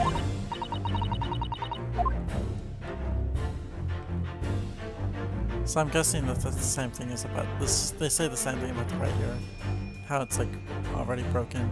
The ear ring. The earring is broken, not the ear. His chunky arms! That's why you were pointing them out before. He has arms like tree trunks, doesn't he? Hairy tree trunks. Yes, he certainly has sailor's arms. He's a born man of the sea. Even if I had been awake, I couldn't have done anything about being dragged out of that wardrobe by this man. Naruhodo-san? Are you alright? You seem to be lost in thought. Oh, sorry. Blame those hairy tree trunks. Wow. Ryunosuke likes two types of men. Maybe he likes more than just those two types. Wait. How far can you see up his shirt? That's as far, okay.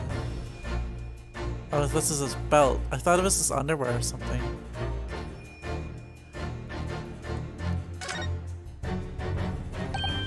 Oh, look at this. It's some kind of stain in an unusual place. Yes, you're right. It looks like ink, if I'm not mistaken. Ink. Look at the color, too. It's clear where this came from.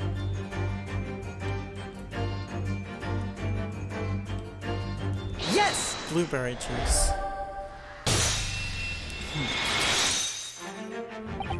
Seaman Stroganov. You seem to have quite a large purple stain on the back of your white uniform there. Yes, I don't know where the dirt comes from. So nothing in particular comes to mind about the stain? What are you trying to say? It would appear that the significance of the stain has escaped your attention, Seaman. Allow us to make it plain. It's a very large purple stain on the back of Seaman Stroganov's uniform, and I think what made it is clear. Indeed it is. So, Mr. Naruhodo, present the evidence that proves it. My pleasure. Alright then, the evidence that proves that what that stain on the back of Seaman Stroganov's uniform really is.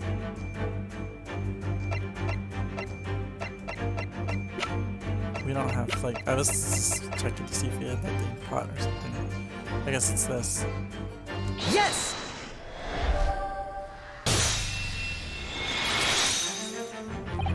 Yes, it's this photograph, and the ink it shows. That's what caused the stain on your uniform. Ink! Yeah, there were some splatoons. A rather unusual color of ink, purple. Ah! Ah, the penny drops. At last. Now you see the significance. The Russian word on the floor next to the victim's body was written in purple ink. And the stain on the back of your uniform is ink of exactly the same color. If the ink had been dry, it couldn't possibly have stained your uniform in that way. Which means you must have been present in the cabin in the moments immediately after the ink was spilled. Alright, yes. It was me. I did it. Everything. I arranged everything in dead student's cabin to make it look like wardrobe man did it.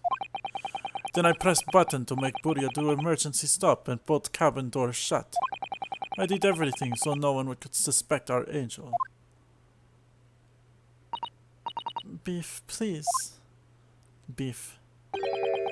Don't worry, Angel. Let me do talking. It was after 1 in the morning. I was on duty, patrolling passageway. Then our angel came to me. She was white like sheet. Beef, please. You must help me. I went with her. The door to cabin number 1 was open. When I looked inside, I saw student boy on floor. What happened here? Please, don't tell anyone. My little one. My little furry friend. Oh no, she had a little furry friend. That would be murder if a furry friend murdered someone.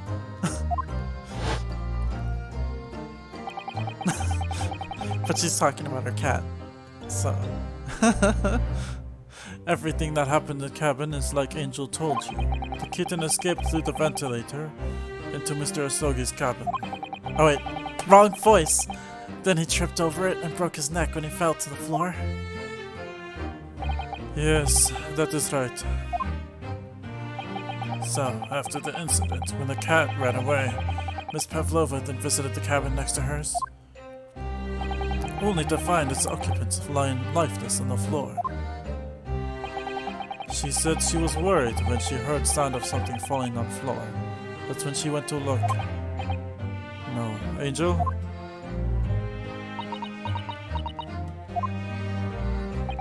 The door was not locked, so she opened to look and you already know what happened after.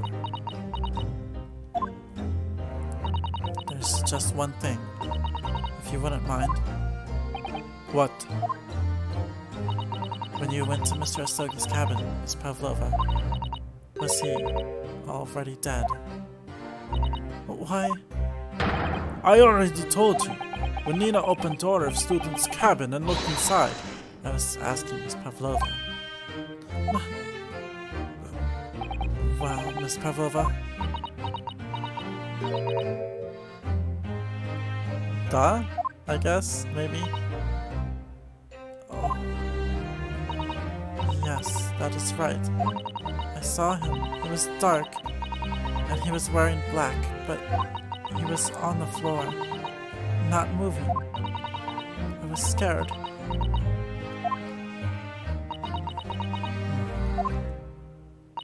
I understand. And I believe you. So, is that finally it now? Have we discovered the real truth about Kazuma's death at last?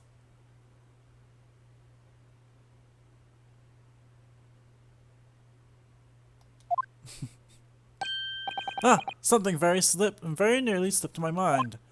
Oh, Mr. Shelmes? This photograph!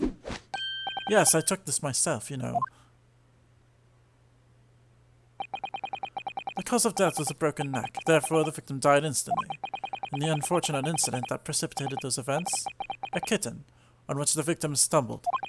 However, if those are the facts, there is one particular area in this photograph that seems to me somewhat unnatural.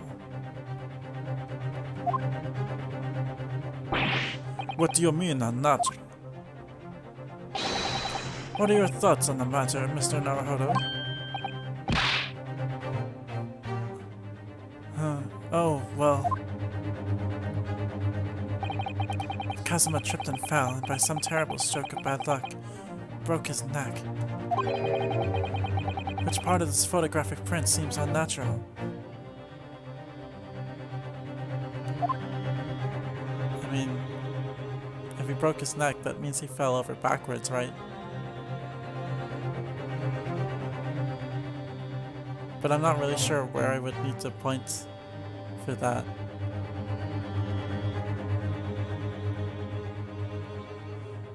I'm also like I think that it's weird that they wrote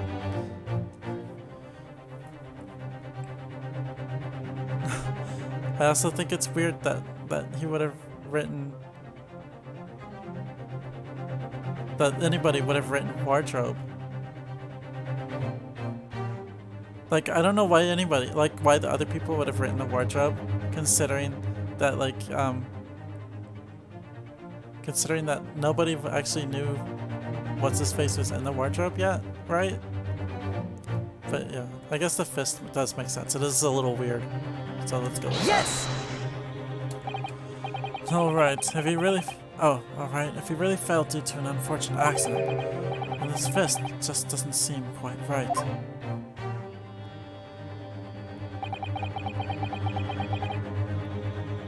The exact same thought has occurred to me. In a fall, one's instinct is to open the palms flat. Yet here we see the victim with his left hand tightly balled into a fist. Almost, you might say, as though he were gripping something. What do you mean?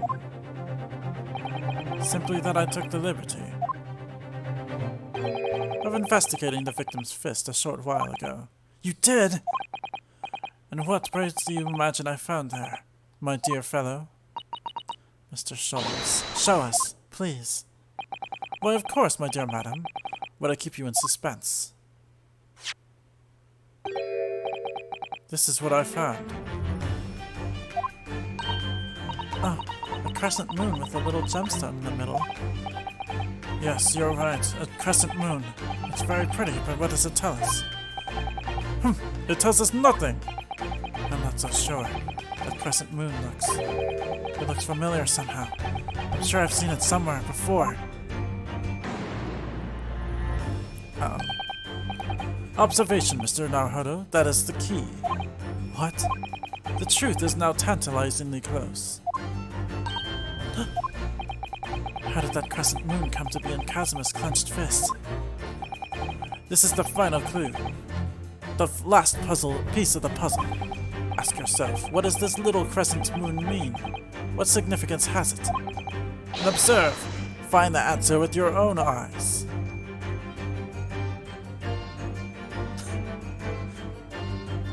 Chunky arms! That's where they came from. It came from the chunky arms. Anyways, it's from the right ear. Yes!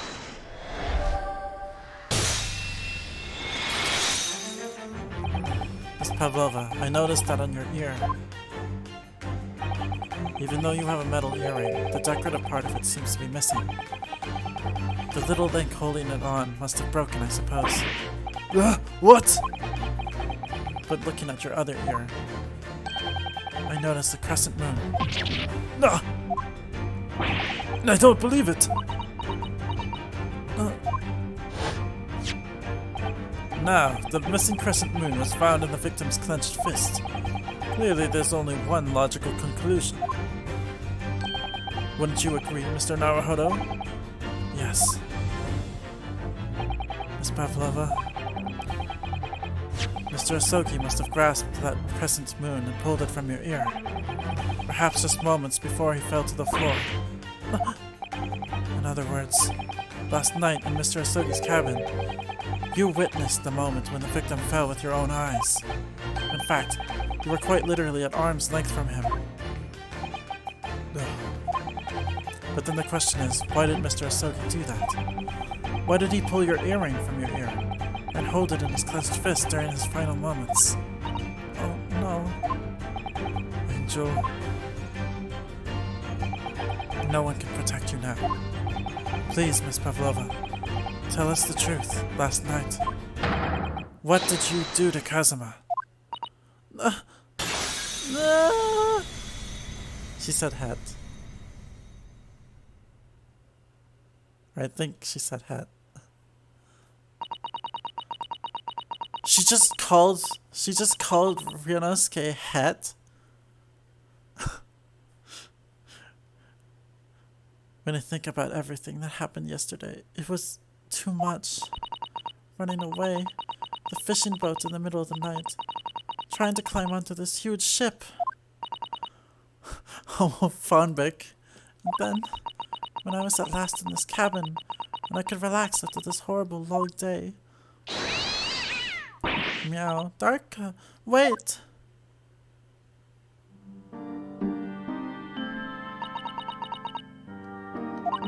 I couldn't believe it when she disappeared through the ventilator. I tried to call her with a little whistle. I tried waving her favorite toy, but nothing worked. Darka would not come back.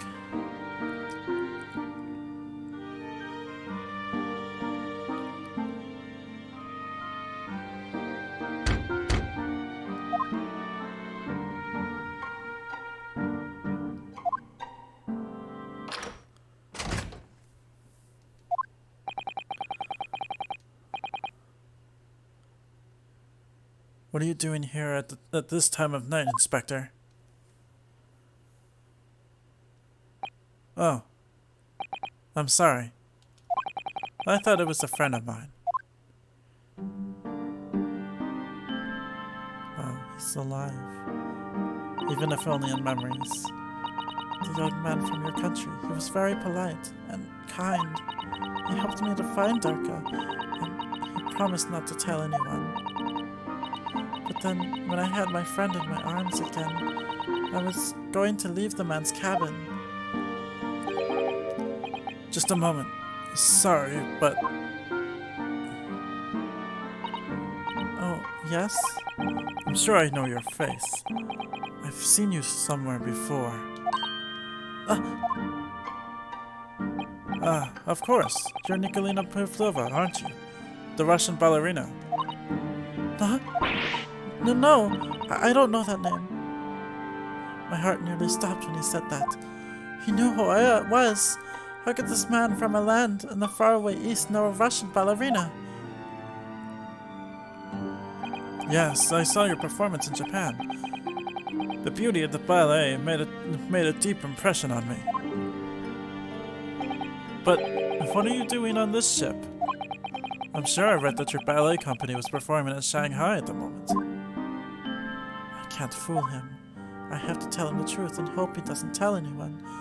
I have no other choice. Let's see. So you've run away. Please keep my secret. Don't tell anyone. Give me a moment. I could use another opinion here.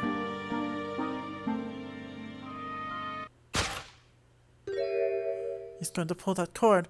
He's going to tell the captain. Why did I think I could trust him? But doesn't the captain also know? Then it happened. Everything at once. It was only a second, but it felt like forever. Wait! I shouted, and then... Darka jumped out of my arms and down to the young man's feet. And... as he turned around to look at me... Ow! Oh, ouch! I pushed him. I don't even know why. I don't know why I did it. I was just so scared. And I had to stop him from telling anyone about me. Dang. If I were Kazuma, I would have just not died. And that's when you went to fetch help? From Seaman Stroganoff, who was on duty out in the passageway. I heard Nina cry out, and thud on floor, so I ran to her. She was standing at cabin door, shaking like leaf. She looked at me and said, "Help me, Biff. If they find out, I will be...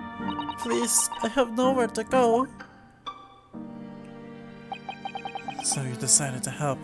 And that's when you arranged things in Kazuma's cabin to make it look like I did it. So that no one would suspect the passenger in the cabin next door. Yes. I went to cabin and I looked around to make sure there was nothing to show Nina was there. And then I found Stowaway and Wardrobe still sleeping. Right, that's when you found me. So you worked out a plan to lay the blame on the Stowaway. I closed the wardrobe doors and put back strange paper sign. Luckily for me, that's the only reason Susato San started to believe me when I said I was innocent. I dragged young man's body to a good place and used ink that was spilling to write on the floor. I wrote this word, however that's pronounced, so that the person who found him would look inside wardrobe and find Stowaway. And tell me, what did the glass bell? It was by my feet, so I picked it up. I see. But it was dark in the cabin. I didn't notice the other half.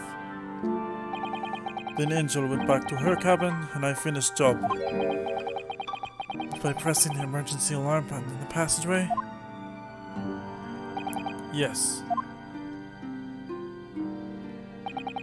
Accordingly, the SS Burya did indeed come to an emergency halt at a little over after 2 a.m., thus enticing the bolt on the cabin door to slide shut, creating the locked room mystery.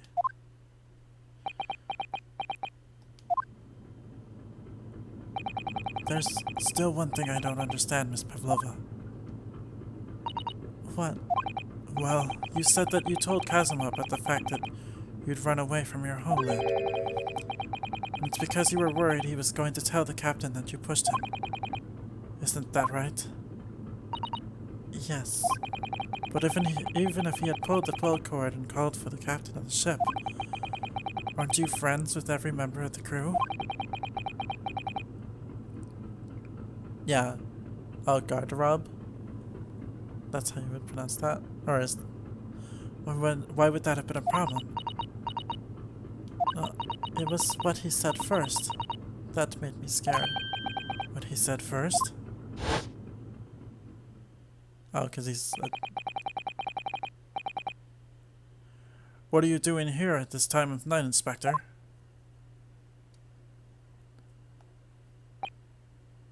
Oh, I'm sorry. I thought it was a friend of mine. He said an inspector was his friend. Yes, meaning me.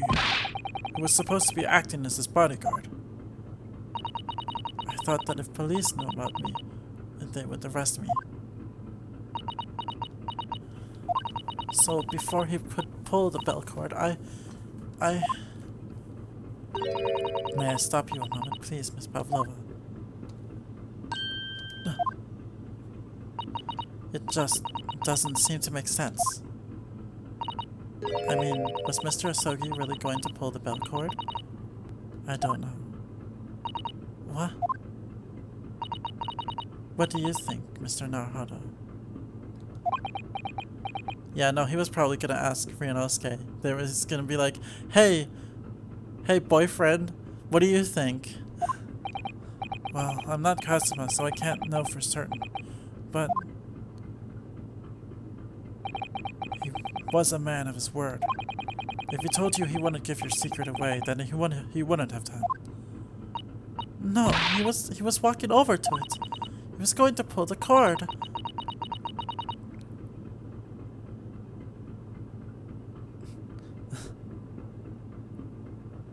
Oh. It's because of the bell, to pull the cord to bring the bell. He was going to make them send me back. Well, Mr. Naruhodo, The day's work is not yet done, it seems. There is one more deduction to make. What? Another deduction?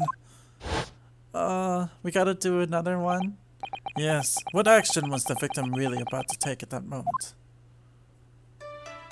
He's about to ask his boyfriend for stuff.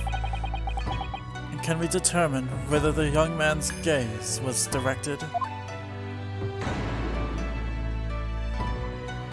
God, this is such a gay moment right now. First, consider the victim's location within his cabin. That's easy. I remember every detail of that room. I mean, yes, I spent quite a lot of time in the wardrobe, but still. That cabin has been my home for this entire voyage.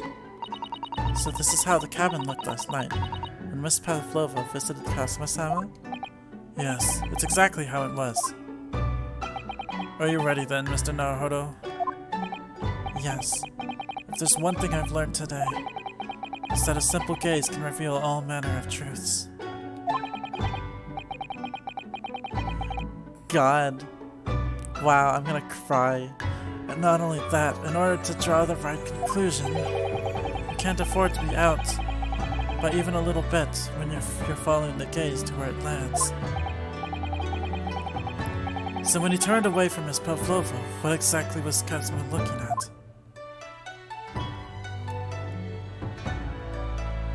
Let's just see what he has to say about this. The bell cord.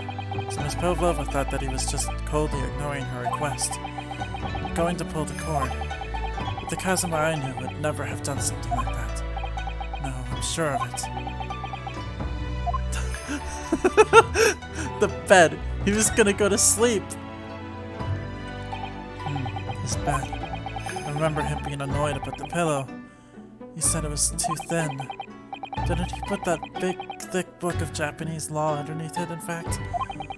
Perhaps he was thinking of looking something up. Either that or talking to Miss Pavlova made him acutely tired. There's a fucking achievement for checking the bed.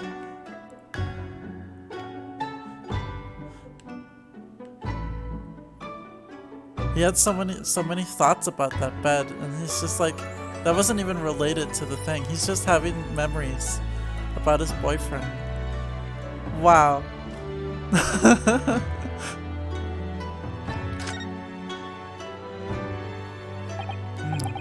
The wardrobe. My wardrobe. I was in there at the time, of course, sleeping soundly. Too soundly. If only I hadn't eaten that chicken that was laced with a sleeping drug. Memories of the bed, yep.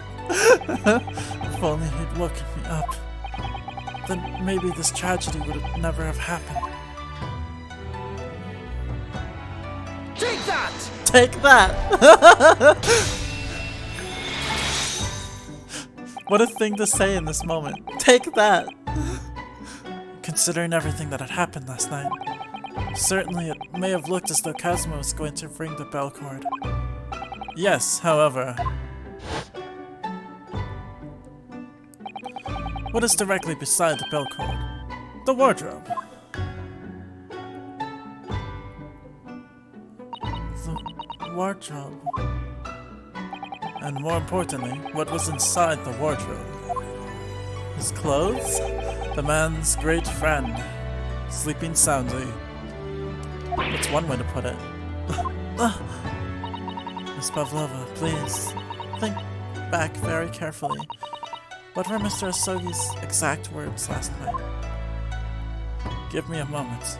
I could use another opinion here. Another opinion? Yes, but not from a member of the crew. No, Mr. Asogi intended to consult his close friend on the matter. To see if, between them, they might be able to help in some way, no doubt. Oh, no. Sadly, we can't know the truth for certain now. It's too late for that. But I wish you had made sure of what Mr. Asogi was looking at. Things may have ended very differently if you had.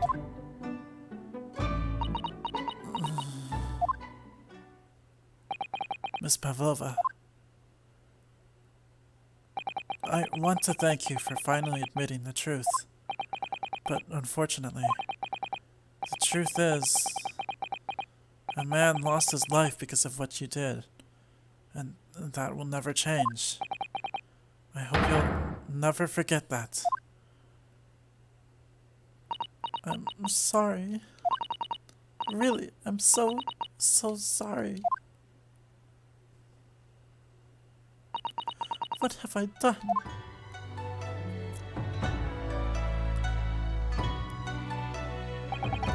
And so, at long last, the mystery surrounding the tragic accident on the SS Buria is finally laid to rest.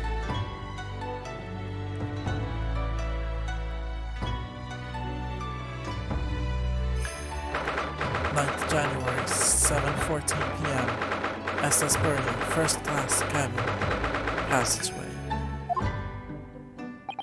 What will happen to Miss Pavlova now then? Once we reach Great Britain, she'll be handed over to the British police at Scotland Yard. What about the fact that she ran away from Russia? Won't the Russians try to repatriate her? Apparently, the English detective can speak to the immigration office and sort all that out. Mr. Shelmes can do that? So she won't be going back to Russia then? No, I don't think so. Even if she wanted to return in the future, I doubt she would be able to. She ran away, so now she's in exile for life. I see. I'm sorry. Seeming strong enough? I wanted to help our angel, no matter what. But I didn't think about you, about how you lost good friend. I will go with me now. I will give myself to British police. It's kind of you. In the meantime, thank you for letting me go free again. Casima's death, it feels like such a waste, but... well, do what you can for Miss Pavlova, won't you? Duh. Well, I'm afraid you need to pack now. We're due to arrive in Hong Kong tomorrow. As much as it pains me, I'm going to have to hand you over to the council to arrange your passage back to Japan. Yes. I did stow away after all. I couldn't really expect any different. So, you should get back to your cabin now.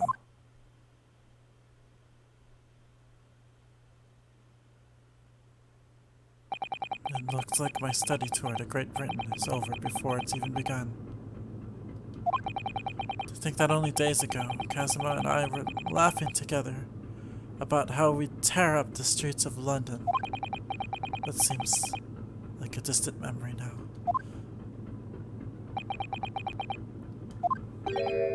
Oh, what's that? Is it someone weeping?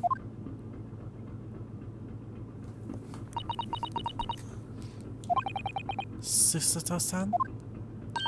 No. Naruto-san, I didn't know you had returned. Oh, well, I haven't been back long. Inspector Hosonaga just told me I should pack. You know, ready to leave the ship tomorrow and all that.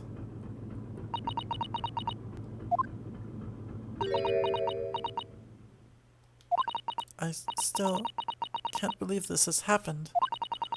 I can't believe someone's life can be over just like that. Susato-san.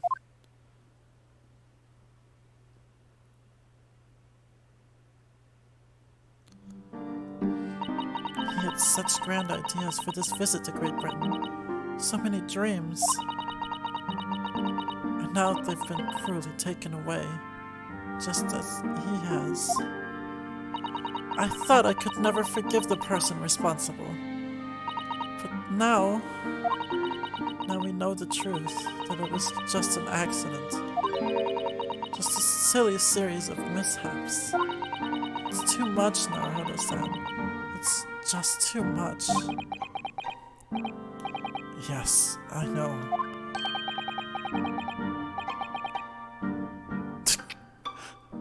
I wish there was something I could say. Oh, that's Inspector. Inspector. My duty was to see Hosogi-san safely to Great Britain. But I failed, and caused his two closest friends great pain and suffering as a result. I've let everyone down. And I will do anything to make up for my terrible blunder. Nobody blames you, Inspector. And I'm free again now, at least. Huh? There he is. Surprised, Mr. Naruhodo? What is the meaning of this? No, a trifling matter. Simply that in my head, I think I shall always picture you wearing those shackles. Without them, the balance seems all wrong. It's distracting. Shelmes, you have something you want to say? Sorry? So I decided to restore them, for old time's sake, shall we say. You are a stowaway after all. He thinks this is funny?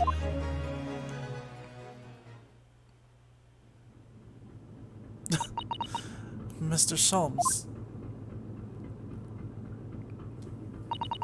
We do appreciate all your assistance. I'd like to thank you from the bottom of my heart. Not at all, not at all. And though it's a little late, may I offer my sincere condolences. The loss of your companion is truly heartrending. I hope that you will be able to fulfill some of his aspirations in his honor. I am afraid that won't be possible. We shall be disembarking at the next port, in Hong Kong. We have to return to Japan and make a full report about everything that's happened. What? Wait a minute. It's just me that has to go back, isn't it? I mean, I was the stowaway.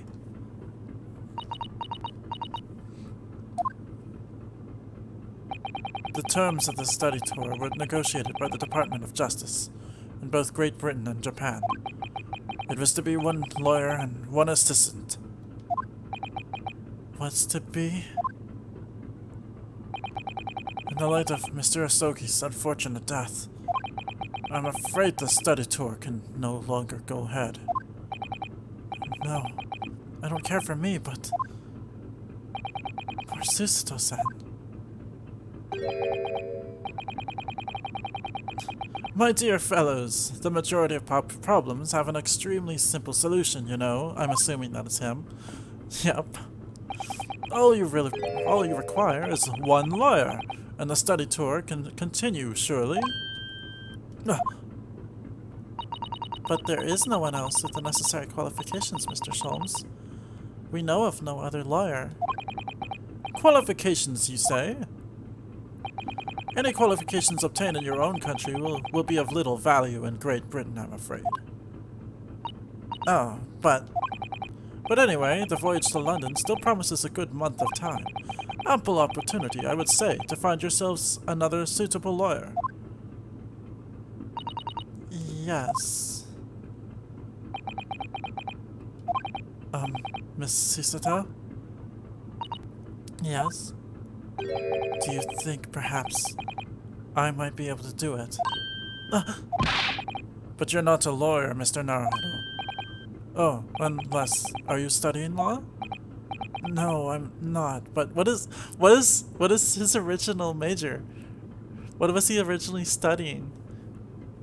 Was it like something like horticulture? That'd be great. I'm sorry, in that case I don't think there's even a chance it could work. But, as I said, there is still more than a month before we reach England's shores. Isn't that right, Mr. Naruhodo? Yes, I have a month in which to study, to learn what I must to become a lawyer in Great Britain. I was thinking this, you were gonna, I don't know, I was thinking of, the girl from Legally Blonde. She also basically did this, right? Mr. Naruhodo. That's ridiculous! Are you seriously suggesting anybody could learn all of that in just 40 days? There's only one way to find out. I would work my fingers to the bone, Inspector, every single day. Will you let me try? And if by the time we reach Great Britain I haven't learned enough to be recognized as a lawyer, I'll take whatever punishment is deemed appropriate. But why put yourself in such a difficult position? For Kazuma. He said that there was something he had to do in Great Britain, and that he would sacrifice anything to make it happen. He was passionate about it. I can't let all that passion just come to nothing. And anyway, it's for my own benefit too. I will become a lawyer. I have to. What do you say, Miss Susato?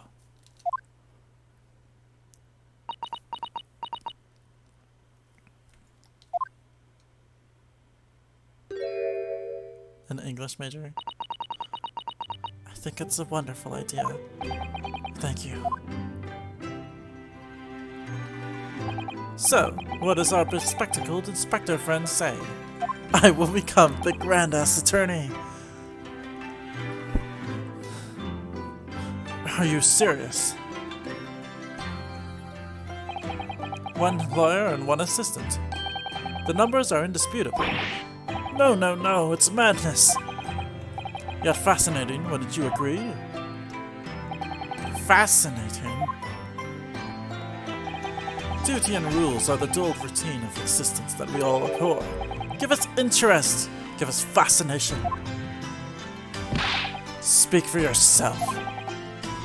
Besides, qualifications are no measure of a man. What matters is his character. No? And you've witnessed ample evidence of this man's exemplary character today with your own eyes. And also last time, when you were the one who was offering fake evidence? Huh? Remember that? Like, I guess 2 months ago in their time. From the early hours of this morning until this very moment now. Despite contending with the passing of his close companion, and despite the accusation of guilt, this man has shown resourcefulness, intelligence, and above all, courage.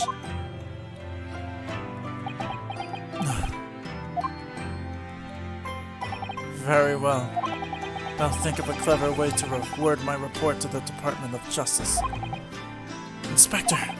After all, I did just make a promise, didn't I? I said that I'd do anything at all to make up for my shortcomings here. Oh, thank you, Inspector. If you'll excuse me, I must pay a visit to the captain's quarters, I think. I need to discuss what to do next and how best to make my report. Don't get beat the shit up again. Are you really prepared to attempt this, Mr. Naruhodo? Yes, I'm going to try. I wonder, would you consider teaching me what I need to know? Everything about being a lawyer? I think this is just the night time of the same day. Yeah, it is actually. We saw the date earlier. So it's all just been one day.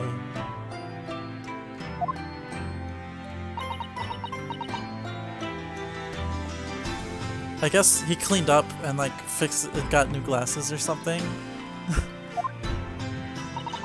I would be delighted to help you. I am a judicial assistant after all. Thank you. And Mr. Naruhodo, I'd like you to take charge of this. What? Me? Are you sure? I'm sure it's what Kazuma-sama would have wanted. He always wanted you to have his sword.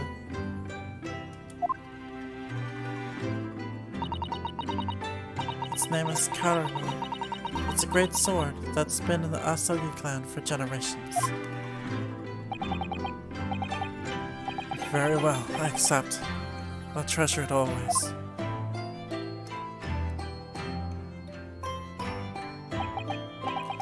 So then, Miss Susato, it seems we'll be working together for some time to come yet. It will be an honor, Mr. Naruhodo. And for the next 40 days, I shan't grant you a single minute of freedom. Oh yeah, karma. We shall fill every spare moment with study. Yes, that's exactly what I need. But, before we begin, I have an earnest favor to ask of you too. Goodness. What is it?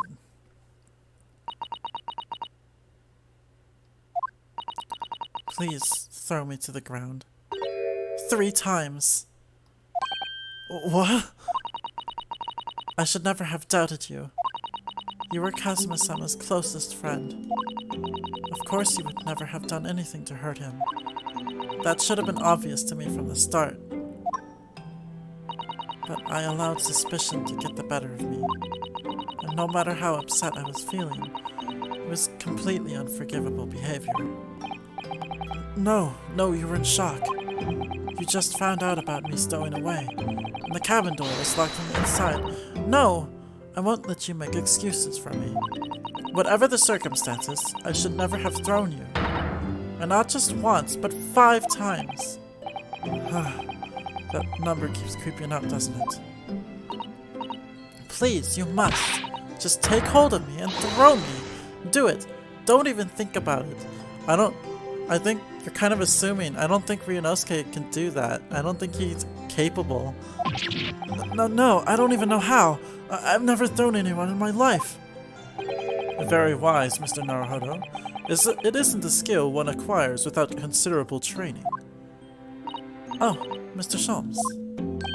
I observed your throwing technique several times with great interest. I confess I was most impressed.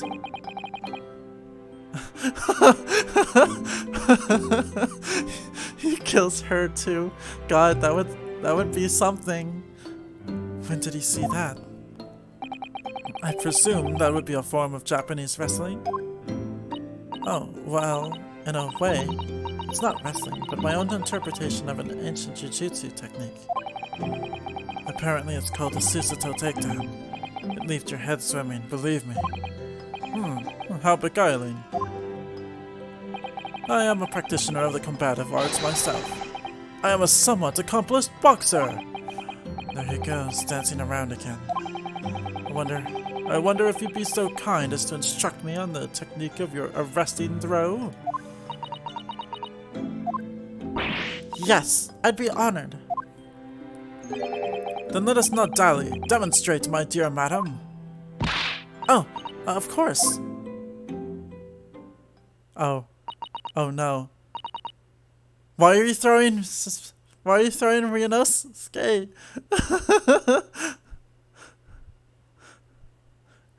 Are you ready, Mr. Naruhodo? Sorry? Hey-ya!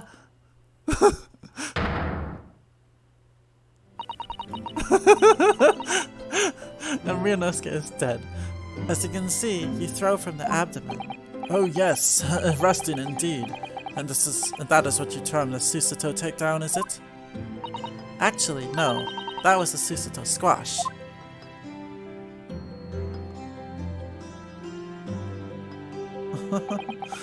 In my groggy state of consciousness, a scene from an evening recently spent with Kazuma flickered into my mind. Oh, is it time to cry again? Karma? That's right. It's a prized sword that's been passed down through generations of the Asogi clan. I can't believe you managed to get permission to bring it with you. I mean, taking a katana on a study tour is more than a little irregular, surely?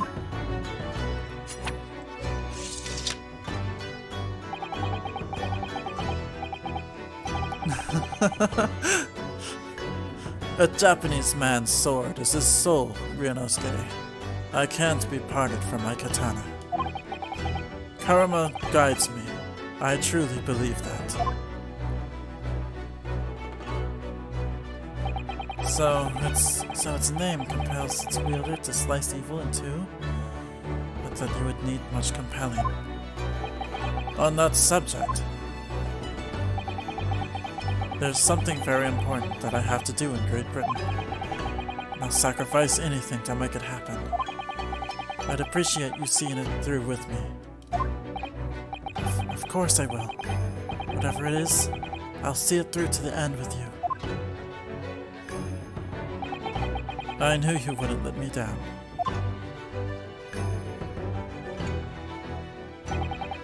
That important thing he had to do. I still don't know what that was.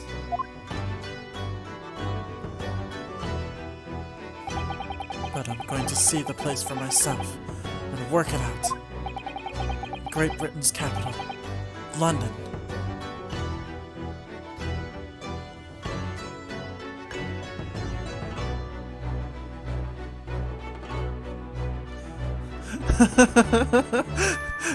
Yeah, they're like, let's do the thing that got somebody killed. Let's do it again. Yeah, no, I agree. Anyways, that was like a 3.5-hour stream. But, you know, I enjoyed every moment of it. So, we'll see more of this game. We'll start chapter 3, or I guess they call it episode 3. On, what was that, Saturday?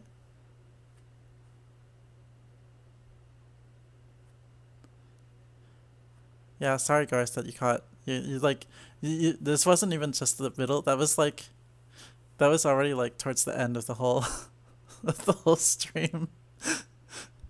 So you missed most of everything, but you know, I guess you got the gist of it.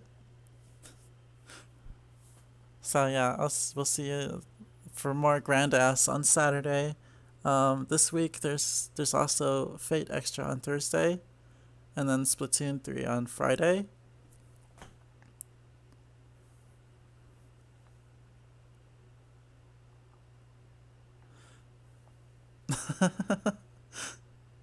Well, thanks for coming along.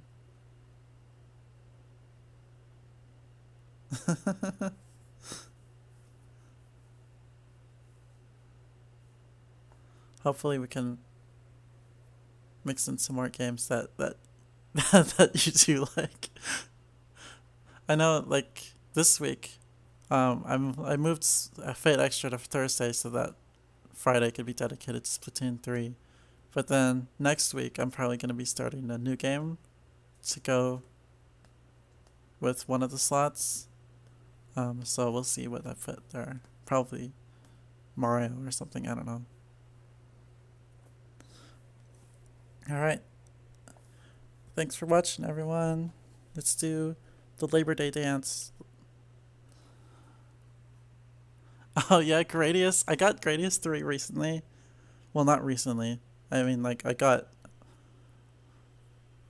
Gradius 3.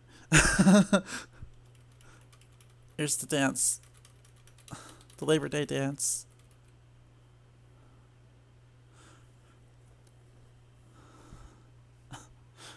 Maybe it'll be Bomberman.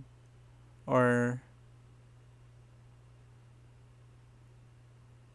I don't know. Zero Ranger? I haven't played that. That looks like fun. Alright. See ya.